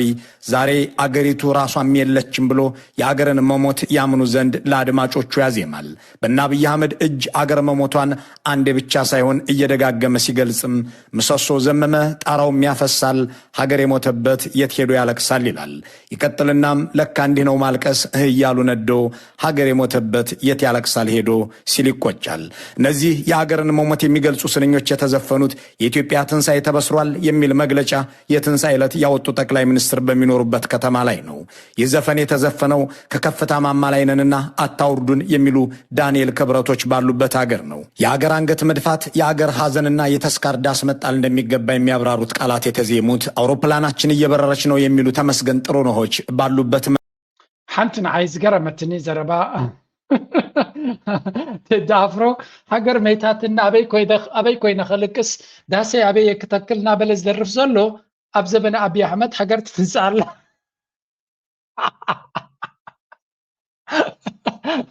That's why ድማ ኣብን ቴዲ ናብ ሓደ ቦታ ኮፍ ክብላ ይኮኑን እዮም ዝበሃል ዘሎ ቴዲ አብይ አሕመድ ንጎም ሸጥና ቴሌቪዥንና መስ ደርፊ ስለዘይደርፍ ምርታይ ትብል ዘሎ ትንሳኤ ናይ ኢትዮጵያ ነበስር ኣለና ኢትዮጵያ ተንሲኣያ ኢትዮጵያ ወይክም ኮይና ተበራቢራያ ኢትዮጵያ ትሕንበብ እያ ዘላ ዓለም ብኢትዮጵያ ትግረም እያ ዘላ እዩ ዝብሎም ዘሎ ቴዲ ኣፍሮ ድማ ሃገሩ ዝሞተቶ ሰብሲ ኣበይ ከይዱ ክልቅስ ክእል ኣበይ ኮይንካ ንመን እዩ ዝንገሮ እንታይ እዩ ዝግበሮ እዩ ዝብል ዘሎ ስለዚ እታ ደርፍን እቲ ኣልበምን እታ ደርፊ ናይ ቴዲ ኣፍሮ ልቢ ናይ ሰባት ከም ዝተንከፈት እዩ ዝንገር ኤግዛክትሊ ነቶም ሰባት ኣብ ልቦም ዘሎ ስቃይን ቃንዛን ኤግዛክትሊ ንዑ ታች ከም ዝገበረት እዩ ዝንገር ዘሎ ብግምጣሉ እንዳ መን ኢኻ ትብሎም በዓል ባሻይ ድማ መን ኢኻ ትብሎ ንሱን ቶም ጭፍሩን አብይ አሕመድን ብልጽግናን ድማ ፈፂን ካብ ካልእ ዓይነት ህውተት እዮም ዘለዉ ስለዚ ንከምዚ ዓይነት ዲስፓሪቲ ፍልሊ ማለት እዩ ኣብ ሓንቲ ዓዲ ከም ዘየለውን ሓደ ዓይነት ክውንነት ከም ዘይብሎምን ሂወትናን ሂወትኩም ኣነስ ከይተረዳእና ናብ ግጥሚ ከይኣ ትፈርሃ ኣለኹ በቲ ኩነታት ንሪኦ ዘለና ናይ ካሕሳይ በርሀ ካሴት ደርፊ ትዝክርዋ ናብራና ትብል ደርፍና ትባዕ ስለዚ ናብራና ናብራኹምና ንበይኒ እዩ እናበለ ኮንትራስት ናይቲ ሂወት ጓል ሃብታምን ወዲ ድኻን ዝነብርዎ ኣብ ገዛና ደርሆ እኳ ንጋዶ ኣብ ገዛኹም ግን ኩሉ ግዜ ምቾት እዩ ዘሎ ትብል እታ ግጥሚ ዝክራኒ ልክዕ ከምኡ ገይሮም እዮም ኣብዚ ናይ ኢትዮጵያ ኩነታት ድማ ዘብልዎ ዘሎ ምክንያቱ አብይ አሕመድ ነቲ ኮንትራስት ነቲ ፍልሊ ኣመና እያ ገሂድዎ ዘሎ ኣመና ኣነፂሩሎም ኣሎ እቲ ህዝቢ ሓደ ክድውሉ ከለዉ ሲ ከም ድኻ ኮይንካ ንክትነብር ዘይከኣለሉ መድረክ ይፈጢሩ ዘሎ አብይ አሕመድ ኢሎም ማለት ኢትዮጵያ ዓዲ ድኻታት እያ ነይራ ስቲል ድኻ ሃገር እያ ኣዝያ ድኻ ሃገር እያ ንድኻታት ዘይትኸውን ገይርዋ ኣሎ እዚ ብልፅግና እዮም ዝብሉ ዘለዉ ብዝኾነ ነቲ ቃንዛ ነታ ሃገር ትወድቕ ዘላ ብዙሓት ንከትሕንዋ ይጓይብሉ ኣለዉ ፎር ዋቴቨር ሪዝን ብልፅግና ንከይወድቕ ብዙሕ ነገር እዩ ዝጉየ ዘሎ ኣጀንዳ ዝህቦም ስለ ዘሎ ኤሮፓ ሕብረት ንመጀመርያ ነቲ ድሕሪ ኩናት ናይ ትግራይ ጠጠው ኣቢልዎ ዝነበረ ናይ ባጀት ሰፖርት ዝበሃል 140 ሚልዮን ናይ ባጀት ሰፖርት ከም ብሓድሽ ከም ዝጀምሮ እዩ ዝንገር ዘሎ ስለምንታይ ጀሚርዎ ነይሩ ኩናት ናይ ትግራይ ኣብ ውስጥ ተፈፀመ ግህሰትን ኣብ ውስጥ ተፈፀመ ዘይተሓታትነትን ስለምንታይ ከይጀምሮ ኣሎ ቢኮዝ ዊ ዶንት ኬር ተዋስኦ ስለ ዝነበረ እታ ተዋስኦ ድማ መድረኻ ተወዲኡ ኣብ ግዜ ኩናት ናይ ትግራይ ዝነበረን ሎምን ኣቢ እንታይ ፍልልይ ኣለዎ ኣቢ ኣብ 2022ን ሎምን እንታይ ፍልልይ ኣለዎ ፍልልይ ኣለዎ ዓብ ፍልልይ ኣብቲ ግዜ እቲ ኣብ ልዕሊ ተጋሩ ጥራይ ግፍዒ ናቱ ነይሩ ሎሚ ናይ ተጋሩ ግፍዒ ተጠዋ ኣይበለን ናብ ኣምሓራ ቀፂሉ ናብ ኦሮሞ ቀፂሉ ስለዚ እቲ ዝገብሮ ዝነበረ ሕማቅ ተግባራት ናብ ህዝቢ ኣምሓራን ናብ ካልኦትን ኣስፊሕዎ እምበር ካብኡ ንድሓር ዝቀየሮ ነገር የብሉን however the European Union is okay ሚልዮናት ንክቦ ፅቡቅ ትገብር ኣለኻ ጭፍጭፍ ምህላውካ ደስ ስለ ዝበለና ቀፅሎ ከም ዘጋንዶ ኣለኹ ኣይመስለኩም that's exactly what they say ትክክል ከማ እዮም ዝብልዎ ዘሎ ምክንያቱ እቲ ሓገዝ ከቋርፆ ክትብል ከለካ ንምንታይ ኢኻ ኢልካዮ ቀደም ከም ድሌትካ እኳ ኣነ እኮ ኤሮፓ ንኣብይ ሓግዝዋ ይሓግዝዋ ኣይኮኑ ትሕቶ ንዘላለም ዝተሓገዘት እታ ሃገር እኮ ንምንታይ ጠጠው ኣቢልካዮ ኣብ ትግራይ ዝተገበረ ኩናት ቅኑዕ ኣይኮነን እቲ ዘሕዝን ክፋልከ this touches me really hard ንዓይ كم إيرترا وخين كخطرو يخلها كنت عايز فترة الكاز حوزر الكاسي يوروبا على إيرترا ستيل الجدا غير الله نزو كوينات زي كبقصون كساب موضة تستواسون دحرتي وعلى بريتوريا كساب لو مزغط سلو زلو أبي أحمدي كم إيرتراوي sometimes قبل اللي هاجرنا زلنا كبري عبك خون يقبع معناته زي فتحوا كايدا قبل اللي تمنقسن قبل اللي تزبن قبل اللي تهاجرن كم زلوت راي كبر هالك ماله and I want to make sure زبيرترا ولا يفتوا نزكون نتذكر دويد اللي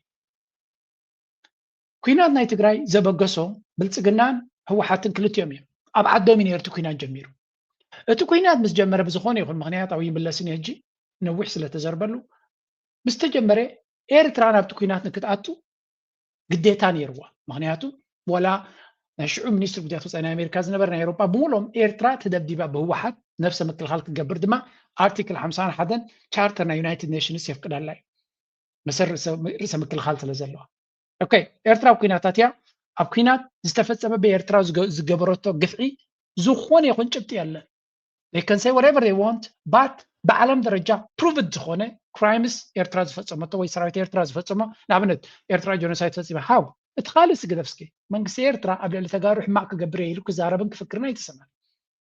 ብግምጣሉ ብልጽግና ሽዑ ይፍክር ነይሩ ክሳብ ሕጂ ይፍክራሉ ስለዚህ ሓደ ጆኖሳይድ ክገብር ተኮይንካ ማሳከር ክትገብር ተኮይንካ እውን እኮ ኢንቴንሽንስ ክህልወካ ኣሎ ንሱ ንግደፎ ኣብ ልዕሊ ኤርትራ እቲ ገዳ ናይ ኤውሮጳዊ ሕብረት ክሳብ ሕጂ ይቕፅል ኣሎ ኤርትራ ድሕሪ ውዕል ፕሪቶርያ ጠቕላላ ኣብ ትግራይ ዝኾነ ነገር የብላ ተጋሩ መስኪሮም እዮም የለውን ሰላም ንክነግስ ይሕግዙ ኣለዉ ካ ኢሎም እንጂ ኤርትራ ፅቡቅ ክትረክብ ስለ ዘይትድለን ኤርትራ በገዳ ከም ትቕፅል ጌርካ ንብልፅግና ድጎማ ትገብረሉ ማለት እዩ ጆኖሳይድ ክኽሰስ ዝግብኦ ገለመለ ኩሉ ንስዩ ንህዝቢ ትግራይ ክሳብ ሕጂ ተሳቅዮ ዘሎ ንስዩ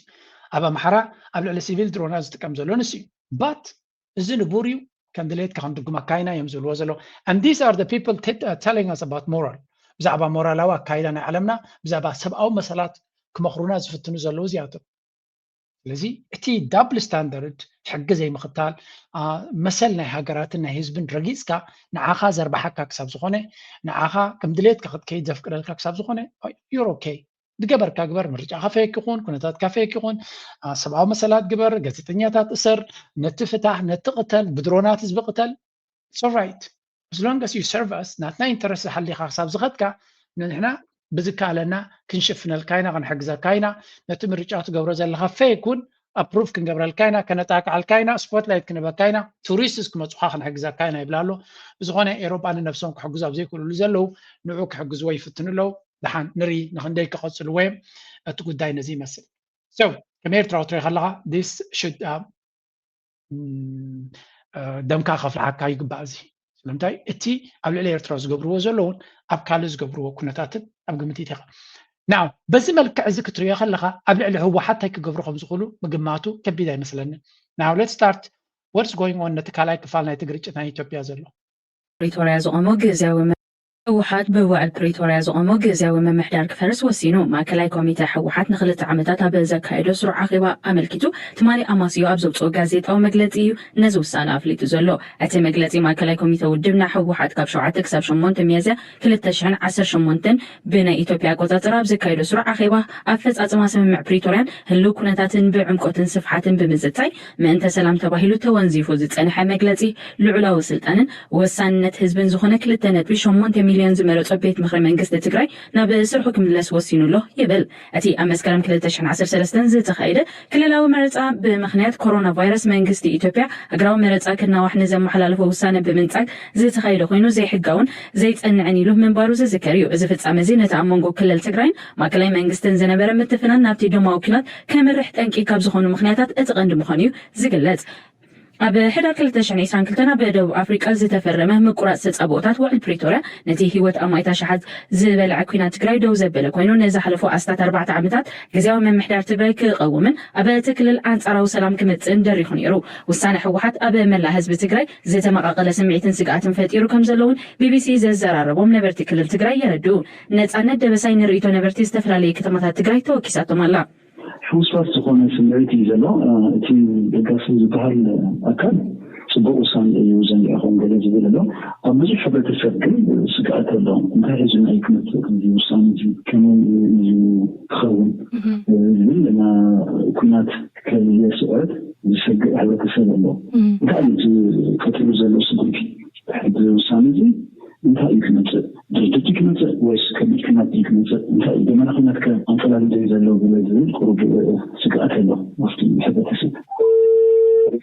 ተባሓት ወሲኑ ዝኒአ ውሳነ ግዜ ዝሓለወ ሰዓትን ኣብ ግዜ እዩ ምክንያቱ ዘብለሉ ምክንያት እዩ ሓደ ከም ትሪእዎ ዘለኹም እቲ ህዝቢ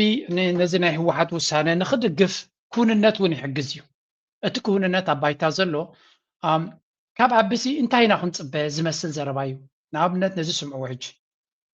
أي بسنكي زقصل كلكلا ندادي حبرت سب نسفلا لي محبر قطاوي صقمات الساعة حكم زلو أب ختم مقلة نبار من هاريا زرنا يوم أشكر كرتن تقلقلتن يقولسم ما جو مسمر يرسرح حموم ريفر أمبولانس يلوان موسيو نداد جزء مسانا لحد سب 30 18 15 يمثل والولدت الحلف غزي 18 تمثل سويتل وليدا كان ما جونا خفتني على هنا إيكونومي قوسي عبانا أما حبرسب كمان ون زم حبرسب الجدة مالتي كابينابي سب مرعيو بزحنا قري الأبل خزي تعجيتو كفي له أو كاب مقلنا براس الواش إحنا مجتمعين نخفض لنا فلذي يا بزح سب وداين يرنا لهم عنتي نكذب قبلنا أنا بعسران قدرنا نكون سوينا يرنا جن يا وتنادى ديسز خيرت وقع ترانسبورت زوسخة موزحة بيت سكري نازو خان قدك تحوسيت خلين كبرت كريت كبرون ساعة مسافر ترف مرعان تخيلون عامو يوس عن مسافر ترف أنا نوع عليه بحلفة بسولوس أنا هذا نبلز بحال عدي مرعان يرني مسافر سيني تريفه شدي فيش هذا شنو خد ممثل أظنش فيه انتينا نرزلنا اتي ناي منا بابرو صقم ببزح ملكعي اب تግራይ ዝረአ ዘሎ ህዝቢ ድማ ንክልተ ሰለስተ ዓመት ተጸቢና ኢና ፈቲና ኢና ምስቲ አብይ አሕመድ ሽክርና ንክፈትሐልና ክንረዳዳ ፈቲና ኢና ولا ህወሓት እውን ከምኡ ዝብል ዘሎ ኩሉ ተፈቲኑ እቲ ብልጽግና ግን ንዓና ዕድል ክበና ድሌት ዘለዎ ይኮነ ንዓና ንኸይነብር ብኩሉ መንገዲ ዝጻባአና ዘሎ ስለዚ ካላ ማራጽ ክንደሊ ግድን እዩ ናትና ረብሓ ካብ ልመና ጥራይ ክኸውን ኣይክእልን እዩ ዝብል መደምደምታ ዝበፅሐ ዝመስል ዘሎ ደገፍ ድማ ይረክብ ኣሎ እዚ ማለት ግን ብኩሉ መንገዲ ኣብ ጎኑ ደው ዝበሉ ኣለዉ ክትብልካ ይትኽእልኒ ኢኻ there is strong opposition ነዚ ጉዳይ እዚ ብተሪሩ ዝቃወምዎ ሰባት ኣለዉ ንምንታይ ይቃወምዎ ኣለዉ ድማ نخطردو كبيدا مثلاً for example I can give you كلتا عينات مجلس توهيبهم الله حدا كابتم بلصقنا كملس هيدلين ندلو ابزح دسكول كلاتي سلسلو نعو كملسو لو كالو سبات قريب له حدا كاباتم ጌታቸው ረዳ ወይ ወንዚ ፕሮፌሰር ዝብልዎ ዘለዎ እዩ ጫናኩ ሱኑ ክስካብ ዝተፈቀደሎም ሰላማይ ክህሉኒ ክብል ፕሮፌሰር ክንደያ ገብረ ህይወት ገሊጹ ድሕሪ ውሳነ ማእከላዊ ኮሚቴ ህወሓት መራሒ ሰልፊ ስምረት ፕሮፌሰር ክንደያ ገብረ ህይወት ብትር ተቃውሞ ገሊጹ ኣሎ ገበነኛታት ዝበሎም ጉጅለ ህወሓት ክሳብ ዝሃለወ ሰላም ከም ዘይህሉ ይሓቢሩ ፕሮፌሰር ክንደያ ኣብ ትግራይ ዘሎ ጉጅለ ገበነኛ ዝበሎ ቅድሚ ኩናት ዝነበረ ቤት ምክሪ ክልል እቲ ኣብ መወዳእታ 2012 ቋጽራ ግዝ ተመስረተ ናብ ንቡር ንምምላስ ክልላዊ ምምሕዳር ንምፍራስን ምስ ጎረባብቲ ሃገራት ዘይሕጋው ዝምድና ንምጥንኻርን መግለጽ ኣውፅኦሎ ክብል እዩ ንህወሓት ከሲሱ እዚ ተግባራት እዚ ነቲ ኣብ ፕሪቶሪያ ዝተኸተመ ስምምዕ ሰላም ዝነጽግን ነቲ ኣብቲ ክልል ዘሎ ስቡር ሰላም ብቐጥታ ኣብ ሓደጋ ዘእቱን ምዃኑ ያመላኺቱ ከምዚ ዓይነታት ንጥፈታት ብኩሎም ፈተውቲ ሰላም ውድባት ክኹኖን ይግባእ እዚ ገበነኛ ጉጅለ ክሕተት ኣለዎ ክብል እዩ እቲ ፕሮፌሰር ንነበራት ብጾቱ ኾኒኑ ዘሎ እዞም ዋዕላታት ኩናት ዕጫና ክውስኑ ክስካብ ዝተፈቀደሎም ሰላማይ ክህሉን ይክብል እውን አጠንቂቁ ብካል ወገን ፖለቲከኛ አብርሃ ደስታ ኣብ ውሳነ ህወሓት መሰረት ገይሩ ከምዚ ዝብል ሪቶ ኣካፊደሎ ቀዳማይ ነገር ፓርቲ ንቤት ምክሪ ናብ ስርሑ ክምለስ ወይ ድማ ከይምለስ ክውስን ስልጣን የብሉን ካልኣይቲ ብህዝቢ ተመሪጹ ዝተባሃለ ቤት ምክሪ ዓሚ ግዝኡ ዝወደ እዩ 5 ዓመት ሓሊፍዎ ኤክስፓየር ገይረሎ ሳልሳይ እቲ ውሳነ ንውዕል ፕሪቶሪያ ዝጥሕስን ኣዋጅ ኩናትን ብምዃኑ ድሕንነት ህዝብና ብሓደጋ ዘእትዩ ስለዚ ተቐባልነት የብሉን ክብል ገሊጹ ኣሎ ጠቅላይ ሚኒስትር ኢትዮጵያ አይተ ጌታቸው ረዳ ካብ ማእከላዊ ኮሚቴ ህወሓት ዝወፀ ውሳነ ብዝምልከት ኣዝዩ ተሪርን መጠንቀቕታ ዝመልኦን መግለፂ ይበሎ አይተ ጌታቸው ረዳ በመግለፂኡ ከም ዘስመረሉ መንግስት ፌደራል ንመድረኽ ስልጣን ፕሬዝደንት ግዜያዊ ምምሕዳር ትግራይ ጀነራል ታደሰ ወረደ ምንውሑ ህወሓት ዘይምቕባሉን ካብኡ ሓሊፍ ድማ ነቲ ቅድሚ ውግእ ዝነበረ ባይቶ ክልል ናብ ስራሕ ክምለስ ምውሳኑን ነቲ ዞባ ናብ ዝኸፈ ሓደጋ ዘእቱ ክብል ገሊጹ እዩ አይተ ጌታቸው ረዳ ስጉምቲ ህወሓት ነቲ ቅድሚ ኩናት ዝነበረ ዝተወሰነ ፖለቲካውን ምምሕዳራውን ስጉምትታት ናብ ዝነበርዎ ንምምላስ ቀንድ ማእኸሉ ገይሩ ዝተፈረመ ስምምዕ ሰላም ፕሪቶሪያ ብተግባር ዘፍረሰን ባዶ ዝገብርን ምዃኑ ኣብራህር ይህሉ ከብዚ ትሪእዎ ዘለኹም ከቢድ ዝኾነ ፈተና ወይ እውን ምልውዋጥ ናይ ቃላት ኢና ንርኢ ዘለና እዚ ኸ እንታይ ዘርኢ ሕጂ እታ ኩዕሶ ናብ ሜዳ ናይ ብልፅግና እያ ክትከውን ወሪዝ ግብረ መልሲ ናይ ኣብዪ ኣሕመድ እንታይ ክኸውን ገለገለ ምንጭታት ከም ዝብልዎ ዘለዉ ታደሰ ወረደ ሓዲሙ ናብ አዲስ አበባ ከይዱ ከም ዘሎ ዝገልጽ ሓበሬታ እውን ኣሎ በጣም ኣብ ካልእ ድማ ዝሰምዖ ዘለኹ ድማ ካብ ትግራይ ክወፅእ ከም ዘይብሉ እውን ተኣጊዱ ከም ዘሎ ዝገልጽ ሓበሬታ ኣሎ ስለዚ I cannot say exactly what is going on ምስ ታደሰ ወረደ እንታይ ይገብር ኣሎ ሓደ ዝተወሰነ ነገር ክነግር ኣይክእልኒ ስለዚ ኣብ ሰሜን ኢትዮጵያ ጥራይ እንታይ ንርኢ ኣለና ንኩሉ ከተተሓሕዞ ክትክእል ኣለካ እንታይ ንሰምዕን ዘለና ክልል ኣምሓራ ዘሎ ኩናት ብመጠኑ እናሰፍሐ ኣብ ዝኸደሉ ዘሎ ምዕራብ ትግራይ ዝበሃል ትርእይዎ ኣለኹም ክልል ኣምሓራ እቲ ኩናት እናበርታዕ ከይትክለ ዘሎ እቲ ኣምሓራ ሓድነቱ ሓይሉ ብርቱዕ ዝኾነ ምንቅስቃሳት ይገብር ኣሎ ክንብል ከለና ኣብ ትግራይ ድማ ነቲ ኩነታት ሕጂ ዘሎ ርዮም እቶም ተጋሩ ልውላውነቶም ከማልሱ ይፍትኑ ኣለዉ ምዝ ኩሉ ዘሎ ሸቆልቆል እንተሪኢኻ ግን ምዕራብ ትግራይ ፋኖ ናትናዩ ምስ ተጋሩ ክንዋጋ ኢና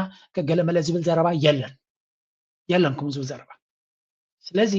ዳርጋ ብድሕሪ መጋረጃ ተረዳዲኦም ድዮም ደሎ ወይስ እንታይ እዩ ነፍሲ ወከፍ ሰብ ነናቱ ዕላማ ናቶም ድማ ቀዳማይ ዕላማ ናቶም ብልፅግና እዩ ኣብይ ኣሕመድ እዩ ስለዚ let's focus on the main enemy ዘሎ ቀንዲ ዕላማና ብልፅግና እዩ ናብኡ ነተኩር ዓቕምና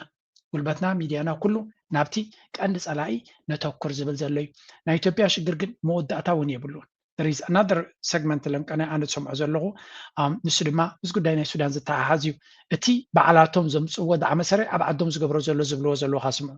ጉምዝ ዓስኪሩ ዘሎ ጉጅለ ዕጡቕ RSF ጥቕዓት ደቂ ኣንስትዮ መግረፍትን መቕተልትን ሓዊሱ ኣብ ልዕሊ ህዝቢ እቲ ከባቢ ዘስካሕክሕ ግህሰታትን ስቃይን ይፍፅም ከም ዘሎ ተገሊጹ ብጀነራል መሐመድ ሓምዳን ዳጋሎ ዝምራሕ ኣብዚ ሕጂ እዋን ኣንጻር ኣልቡርሃን ዝመርሖ መንግስቲ ሱዳን ኣብ ደማዊ ኩናት ተዋፊሩ ዘሎ እንትኸውን ብፍቃድ መንግስቲ ኢትዮጵያ ናብ ክልል ቤኒሻንጉል ጉሙዝ ከም ዝኣተወን ኣብ ልዕሊ ሰላማውያን ሰባትን ነበርቲ ቤኒሻንጉል ጉሙዝን ዘስካሕክሕ ግፍዕታት ይፍፅም ምህላውን እዩ ተገሊጹ ዘሎ ኣባላት ጉጅለ ዕጡቕ ሃብቲ ህፁፅ ደገፍ RSF ሱዳን ምቕታል ሰላማውያን ሰባት ምዕማፅ ደቂ ኣንስትዮን ቅንፀላ ሲቪላትን ዘካይዱ ዘለዉ ኮይኖም ናብ ሆቴላት ኣትዮም ድላዮም ድሕሪ ምጥቃም ናይ ዝተገልገልሉ ሒሳብ ከይከፈሉ ንብረት ዘሪፎም ዝወፅሉ ኩነታት ብስፍሓት ከም ዝተረኣዩ ፀብፀባት ዘቃልዑ ዘለዉ ምንጭታት ካብቲ ከባቢ ከም ዝሓበርዎ ንብረቱ ብጉጅለ ዕጡቕ RSF ዝተዘረፈ ሓደ ነባር ቤኒሻንጉል ንብረተይ መልሱለይ ብዝብል ንሓደ ኣባል RSF ድሕሪ ምቕታሉ ተጋደልቲ ጉጅለ ዕጡቕ RSF ኣርሜናዊ ሕነ ምፍዳይ ስጉምትታት ብምፍፃም ብርክት ዝበሉ ንጹሃት ነበርቲ እቲ ከባቢ ከም ዝቐተሉ ተገሊጹ ኣሎ መራሕቲ ጉጅለ ዕጡቕ RSF ሓደ ካብ ኣባልና እንተመይቱ 10 ነበርቲ እቲ ከባቢ እንተ ዝቕተሉ ይሓይሽ ዝብል ጽልእን ትዕቢትን ዘረባታት ክዛረቡ ከም ዝተሰምዑ ተገሊጹ ኣሎ ሽፍታ ኣብ ዓድኻ እንድሕሪት ኢኻ ክብረት ድማ ይትረክብን ኢኻ ከም ዝበሃል ንህዝቡ ኣብ ሱዳን ንህዝቢ ሱዳን ብምስቃይ ናይ ዓመታት ተመክሮ ዝገበረ ከምኡ ድማ ኣብ ጫድ ነቶም ዝንግድዎ ዝነበሩ ሃገር እውን ነቲ ህዝቢ እናሳቀየ ክንደይ ሰብ ዝቐተለ ብደም ናይ ንጹሃት ዝጨቀወ ውድብ ወይ እውን ሓደ ኣሸባሪ ውድብ ናብ ዓድኻ እንድሕሪት ኢኻ ደን በቲ ንሱ ክገብሮ ዝኽእል ሕጊ ኣልቦነት ኣካይዳ ከተስካሕክሕ የብልካ ኣብይ ኣሕመድ ግን እዚ ነገራት እዚ እውን ዝበፅሖ ኣይኮነን ዳዕመ ሰሪዕ ኣብቲ ቤንሻንጉል ዝበሃል ቦታ ዝገብሮ ዘሎ ግፍዒ ኢና ንሰምዕ ዘለና እዚ ድማ ኣካል ናይቲ ዝኽየድ ዘሎ ኩነታት እዩ ኣብዚ ብሉ ናይል ዝበሃል በዚ ቤንሻንጉል ገይሩ ይኣቱ ስለ ዘሎ ካብኡ ይብገስ ስለ ዘሎ ብተደጋጋሚ ክዝረብ ፀንሐ እዩ እዚ ከምዚ ኢሉ እናሃለዎ ከሎ ሓደ ኣገዳሲ ምዕባለ ድማ ናይ ቀርኒ ኣፍሪካ ይካየድ ኣሎ ንከታተሎ In Sudan, which is witnessing one of the world's worst humanitarian crises, has been a battleground for competing foreign powers. However, things are now changing rapidly, according to a report by Reuters. Pakistan has put a $1.5 billion weapon sales to Sudan on hold. The arms deal has reportedly been put on hold after Saudi Arabia refused to finance the deal and asked Pakistan to terminate the agreement. In the month of January this year, Reuters had reported the deal was in the final stages. ሕጂ ሓደ ነገር ንርኢ ኣለና ኣልቡርሃን ኣብ ስዑድያ ኣገዳሲ ርክብ ድሕሪ ምግባር ናብ ዖማን ገፁ ከይዱ ከም ዘሎ እዩ ዝንገር ዘሎ ኣብዚ ከም ትርእይዎ ፀናሕኩም ድማ ደረዚስ ብሮይተርስ ዝወፅእ ሓበሬታ እናቐፀለ ድማ ዝኸይድ ዘሎ መንግስቲ ሱዳን ብምስ መንግስቲ ስዑድያ ሓደ ዝርርብ ኣካይዱ ከባቢ 10 ክንደይ ዝኾና ነፈርቲ ኩናት ብናይ ስዑድያ ገንዘብ ካብ ፓኪስታን ክግዛኣሉ ተሰማሚዖም ከም ዝነበሩ ዝዝከር ኮይኑ እዚ ጉዳይ እዚ ግን ክሰርሕ ኣይከኣለን ዋይ because according to the Reuters ስዑድያ ሓደ እቲ ኩናትን ኩነታቱን ፈጢርዎ ብዘሎ ስዑድያ ንባዕላ ብናይ I mean I can just connect you with the situation ሓደ ካብቲ ኣጋጢሙ ዘሎ እቲ ማእከላይ ምብራቅ እንታይ ገጢምዎ ኣሎ ትፈልጡ ኢኹም ስለዚህ በሰንክት ናይ ማዕከላዊ ምብራቅ ገጢሞ ዘሎ ስዑድያ ኣወፃፅኣናታ መንገድናታ ክትቀይር ትግደደሉ መንገዲ ክህሉ ይኽእል እዩ እዚ ሓደ ክኸውን ከሎ እቲ ካልኣይ ግን ብዓብዪ ዝዝረብ ዘሎ ስዑድያ ምስ ሱዳን ዝርርብ ተካይድ ከም ዘላን እቲ ዝካየድ ዘሎ ዝርርብ ድማ ናብ ካልእ መንገዲ ይኸይድ ከም ዘሎ ይዝንገር ዘሎ እንታይ ዓይነት መንገዲ there was this picture if I can find it ተወናሉ እንታይ ከሪኩም ደለለኹም ኣብ ካልእ ሚድያታት እውን ብዙሕ ክትረኽቦ ዘይትኽእሉ እዩ ኣብዚ እውን ኣብ ገለ ፅሒፎም ነርያ እንታይ ዝብል እዩ ስዑድያ ስለምንታይ ንሱዳን ክትቦ ሓሲባ ዝነበረት ሓገዝ ጠጠው ኣቢላቶ ዝበሃል ዘሎ ስለምንታይ እዩ ንዝብል ምክንያቱ ሱዳን ንዳዕመ ሰርዕ ብዘይቲ ናይ 2.5 ገለ ቢልዮን ገንዘብ ክስዕሮ ከም ትኽእል ዘርኢ ምልክት ኣሎ እዩ ዝበሃል ዘሎ ስለዚ እቲ ገንዘብ እቲ ኣክንዲ ንወታደራዊ መዓላ ዝኸውን ንቢዝነስ ፎረም ኣብዚ ቀረባ ስዑድያን ሱዳንን ሓደ ዓቢ ናይ ቢዝነስ ፎረም ክገብሩ እዮም ኣብዚ ቢዝነስ ፎረም ድማ ካምፓኒታት ናይ ስዑድያን መንግስቲ ስዑድያን ኣብ ሱዳን ኢንቨስት ንክገብር ዝግበር ዘሎ ኩነታት ኣክንዲ ንወታደራዊ ቴክኖሎጂ ክንዱ ቢልዮናት ትገብር ናብ ቁጠባ ናይ ሱዳን እንተተገብረ ይሓይሽ ዝብል ስነ መጎት እናሓየለ ይመፅእ ስለ ዘሎ እዩ በቲ ኢማራት ወሪድዎ ዘሎ ኩነታት ዳዕመ ሰሪዕ ንነዊሕ ክቐፅል ኣይክእልን እዩ ዝብል ገምጋም እውን ይግበር ኣሎ እንተቐፀለ እውን በዚ ዝነበሮ ሓይሊ ክቐፅል ኣይክእልን እዩ ስለዚ ነታ ሱዳን ከም ሃገር ንኸፍርሳ ዘለዋ ዓቕሚ ብሓቂ ኣብ ምልክት ሕቶ እዩ ኣትዩ ዘሎ እዩ ዝበሃል ዘሎ so this means ምስ ምንታይ ከተተሓዘለካ ምስታ ግምጣል ዘላ ዜና እታ ግምጣል ዘላ ዜና ድማ እንታይ ኢማራት እንታይ ትደልል ኣብዚ እዋን እዚ I can give you ነታ ቀዳመይቲ ስቶሪ ኣንተ ቦ ትንክፍ ኣቢልና ዝነበርና ምዝያ ታሓስካ ክትሪኣ ዘለካ ምክንያቱ ዶናልድ ትራምፕ ሕጂ እውን ብዛዕባ ታርስቲያ ተዛሪቡ ስለ ዘሎ what is that West Asia has meanwhile forced US partners in the Gulf to rethink their alliance with Washington. Not just the regional security architecture, but even the economic and political linkages are being restructured. And leading this change is the UAE reportedly. A report in the Wall Street Journal saying the UAE has opened talks with the US for a wartime financial lifeline. According to the report, the UAE's central bank governor has discussed the idea of a currency swap line with the US Treasury Secretary and officials from... So, the ዜና እዚ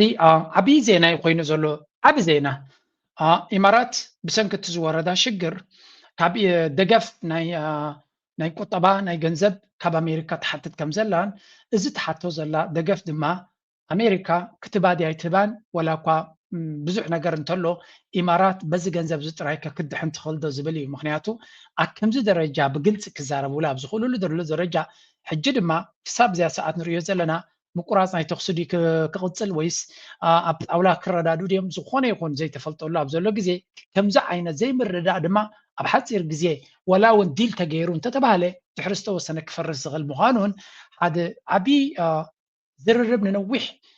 ሶምናትን ኣዋርሕን ዝቐፀለ እዩ መፍትሒ ከምፅእ ዝኽእል ስለዚ ከምዚ ዓይነት ሰንሲቲቭ ኣብ ዘለወሉ ግዜ ኢማራት ኢዳ ክትህብ ቀሪባ ኣላ እዩ ዝበሃል ዘሎ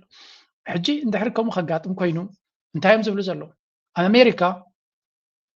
ሓግዙና ኣብዚ ሕጂ ዘለና ክንወፅእ እንተደይ ትሕግዙና ኮይንኩም ድማ ነዳድናትና ብናይ ባጤራ ናይ ቻይና ክንሸጦ ኢና ምስ ቻይና ድማ ካረንሲ ስዋፕ ክንጅምር ኢና ስለዚ ንሕና ብባጤራ ናትና ንሶም ድማ ብባጤራ ናቶም ክሰርሑ እዮም ምሳና ሳቶም ድልውነት ኣለዎም ከምኡ ክገብሩ ስለዚ ትገብርዋ ድዮም ኣይትገብርዋን እዮም ዝብልዎም ዘሎ ዶናልድ ትራምፕ ቅድሚ ሓደ ሰዓት ኣቢሉ ኣብ ዝገበረ ኢንተርቪው ተሓቲቱ ኣሎ እንታይ ኢሎሞ እንታይ ተሓቲትዎ is there some type of currency swap possible with the UAE to help if they need it and do you think there would be a backlash ኢሎም ምስ ሓተትዎ እንታይ ኢሎም ትራምፕ it has been a good country a good ally of ours it was shocking because we didn't think they'd get hit I'm surprised because they are really rich this is a stupid guy so እንታይ ዝብል ዘሎ ዶናልድ ትራምፕ ምሃብ ኣይፈቱን that's a very difficult aspect about him ዶናልድ ትራምፕ ምሃብ ዝበሃል ኣይፈቱን ካብዞም ሃገራት ዓረብ ክወስድ እምበር ክቦም ኣይደልን ሕጂ ከምዚ ኢሎም ድኻብ ኣዝዮም ሃብታም ሃገር እዮም ስለዚ ኣዝዩ ሃብታም ሃገር ሓገዝ ኣይደልን እዩ ማለት እዩ ከምዚ ኢሎም ክህሮሙ ድማ ኣይገመትናዮን ይብል ኣሎ ዓሻ ስለ ዝኾነ እዚ ማለት እንታይ ማለት እዩ ኢማራት is in deep trouble ክገርመኩም እቲ ሰብ ከክድንግፀሎም ድዩ ኖ ብግምጣሉ ሓደ ናይ ዓረብ ሚድያ ፀላዊ ዝገበራ ቪድዮ እሞ ክበኩም ነዚኣቶም ክድንግፅሎም ከይርየኩም ዝብል ዓይነት እዩ And to be a living, breathing example of how Arab rulers who play ball with Israel and the United States get rewarded with peace, prosperity, and a skyline that makes Manhattan feel small and insecure. But today, the Emirati regime has learnt two hard lessons. That in the age of drone warfare, US military bases are not shields, they're magnets. And that you can never trust the United States or Israel, with both countries set to throw the Emiratis under the bus in a future grand bargain with Iran. But please, don't shed a tear for this British-cum-Zionist colonial outpost, because it not only betrayed the Palestinians, but also funded a genocide in Sudan, violated 4 separate UN arms embargoes, laundered stolen conflict gold through Dubai, built a network of torture dungeons across Somalia, and bankrolled a warlord ከም ትሪእዎ ዘለኹም ነዚ ሃገር እዚኣ ፍጹም ከይትድንግጹላ ኢሎም ብሓፈሻ ምስ እስራኤል ዝምድና ምግባር እንታይ ዓይነት ቁጠባዊ በለጭለጭ ክትሃንጽ ከም ትኽእል ግን ልክዕ ሚራጅ ካብ ይብልዎ ኣለዉ ነፀብራቕ እዩ ምክንያቱ ሽግር ምስ መፀ ካብ ኢራን ከትሕነካ ከም ዘይክእል ንኩሉ ዓለም በርሂሉ ኣሎ ኣሜሪካ እውን ክትነብሳ ከተትሕና ይከኣለትን ስለዚ ነዚኦም ክልተ ኣሚን ባይ ዘ ወይ ዛ برج العرب تبال حدا كابتم زخبر هوتيلات ناي عالمنا زنبره ني صغنا كتعصيا تباهيلا لاغن صغنا ايكونن زبلد مبزحات الله مخنياتو اسرح سلازي اللي تعصي زلو زبل زرباون الله بحفشا ناي بحكي زسدمم كنتاتينا نري زلنا يم زبلو زلو بزح غزي نزون كلته سبازيوم امينكا تخده منقد دما صبانغو امنتاي كم زتوكا مفلاتيو سلازي نزياتهم كدنقص دما غزي خيتطفو مخنياتو بزح مكرا ابل كالوت حزبي زغبرو زلو يم بزح دنقاصناتكم اب سودان اغرغر بمغبار حزب غازا نخصاقه زفردو اب ليبيا اغرغر زغبر زلو جنرال فاند ناغبرو اب سوماليا ممقالن ውጥቀትን ንኸቀላጠፍ ዝገበሩ እዮም ስለዚ ንዓታቶም ትድንግጸሉ ምክንያቱን ክህሉ የብሉን እዮም ዝብሉ ዘሎ ኩሉ እዚ ንዛረቦ ዘለና ወዳ ዛር ኢቨን ሚን እንታይ ትርጉም ናቱ እቲ ትርጉም ናቱ ኢማራት ኩነታት ናታ ከቢድ እዩ ዘሎ ከቢድ ኣሎ ጥራይ ዘይኮነ ሕጂ ኸ መፍትሒ ክረክብ ክልዶ ይትሕቶ ከም ንሪኦ ዘለና ኣብ መንጎ ኣሜሪካን ኢራንን ዝኾነ ይኹን መፍትሒ ኣብ ቀረባ ግዜ ክብፅሕ ዝኽእል ኩነታት ንሪኢ ኣለና የስ ክዘራረቡ ይኽእሉ ኮኑ ምናልባት ምቁራፅ ተኽሲ ከናውሕዎ ይኽእሉ ኮኑ ግን ኢራን ዝደልይዎ ዘለዉ ነገራት ክብድ ዝበለ እዩ ዶናልድ ትራምፕ ድማ ንዑ ንክገብር ድልውነት ዘለዎ ኣይመስልኒ ዘሎ ስለዚ ብዓብዩ እቲ ከባቢና ብብዙሕ ነገር ክፅሎ ከም ዝኾነን ገለ ብዙሓት ኪላታት ዝግምግምዎ ዘሎ actually it's quite the opposite እቲ ከጋጥም ዝኽእል ዝበሃል ዘሎ ምዕፃው ናይ ባቤል መንደብ ምዃኑ እዩ ዝያዳ ዝግምገም ዘሎ The situation aggravates or exacerbates in or what is called now escalation ladder. If it escalates in Hormuz in between America and Iran in that theater, and the next theater is between in the Bab al-Shab, where if it further, that's the next one, which is already. ብሓፈሻ እቲ ዝቕፅል ኩነታት ብቐሊሉ መፍትሒ ክርከብ ዘይኮነሲ እቲ ዕፅዋ ካብ ሆርሙዝ ናብ ባቤል መንደብ ከምኡ ድማ ኣብቲ ስትሬት ኦፍ ማላጋ ዝበሃል እውን ክካየድ ከም ዝኽእል ስለዚ እቲ ዕፅዋን ክባን ብሕጂ እናቐፀለ ክኸይድ ዝኽእል ትረንድ ምዃኑን እቲ ኣቲናያ ዘለና ደረጃ ናይ ውድድር ናይ ሓያላት ይኹን ዋላ እውን ማእከሎት ሃገራት ንኣሽቱ ሃገራት እውን ኣብቲ ጉዳይ እቲ ፈትየን ፀሊአን ፀቅዒ ናይ ሓደ ክኾና ወይ እውን ምስ ሓደ ንክፅጋዓ ፀቕጢ ይግበረለን ስለ ዘሎ እቲ ፅልዋ መሊሱ ክቕፅል እዩ ስለዚ መፍትሒ ዘይኮነት ዓለም ትፅበ ዘለዋ ባይ ዘ ወይ ኣክቹሊ ዝያዳ ዝበርትዕ ስጉምቲ ናይ ኢራን ምስ ሕቱ ተወሃሂዶም ነቲ ቀይሕ ባሕሪ ዝያዳ ንክዓፅዎ እሞ መስመር ናይ ንግዲ ዓለምና ዝገደደ ሽግርን ፀገምን ንክመፁ እምበር መፍትሒ ኣብ ቀረባ ግዜ ክመፅእ ክእል ተረዳድዮም ንኩነታት ጠጠው ከብልዎ ክእሉ እዮም ኢልካ ክዝረብ ዝኽእል ነገር የለን እዮም ዝብሉ ዘሎ ስለዚ ኣገይን ንሕና ዘለናዮ መድረክ ቦታና ኩሉ ግዜ ኣስተውዒልካ እንተሪኢኻዮ ጂኦግራፊካሊ ቨሪ ቨሪ ሲግኒፊካንት ቦታ ኢና ዘለና እዚ ማለት ድማ ሃገራት ከም በዓል ኤርትራ ዓብይ ተራ ኣገዳሲ ተራ ክፃወታየን ፈትየን ፀልየን ብብዙሕ መንገዲ ክፅለዋየን ኣብዚ ጉዳይ እዚ ድማ ዓብ ተራ ንክፃወታ ክግደዳ እየን እቲ ዓብ ተራ ምፅዋት ድማ ዓቕሚ ስለ ዘለካ ጥራይ ኮንከን ኣብቲ ቦታ ስለ ዘለካ ፈቲኻ ፀሊኻ እዚ ዓብይ ፀወታ ዝግበር ዘሎ ኣብኡ ኢድካ ንክትእቱ ዋላ ኣብቲ ውግእ እንተደያተኻ ንስኻ ተነፂልካ ክትነብር ኣይትኽእልኒ ኢኻ ኣብቲ ቦታኻ ክመፁ እዮም እዚ ድማ ቅድሚ ካልኦት ተረድዩ ነዚ ጉዳይ እዚ ኣበርቲዑ ዝዛረበሉ ዝነበረ ሰብ እውን ኣሎ and I can give you ነዚ ጉዳይ እዚ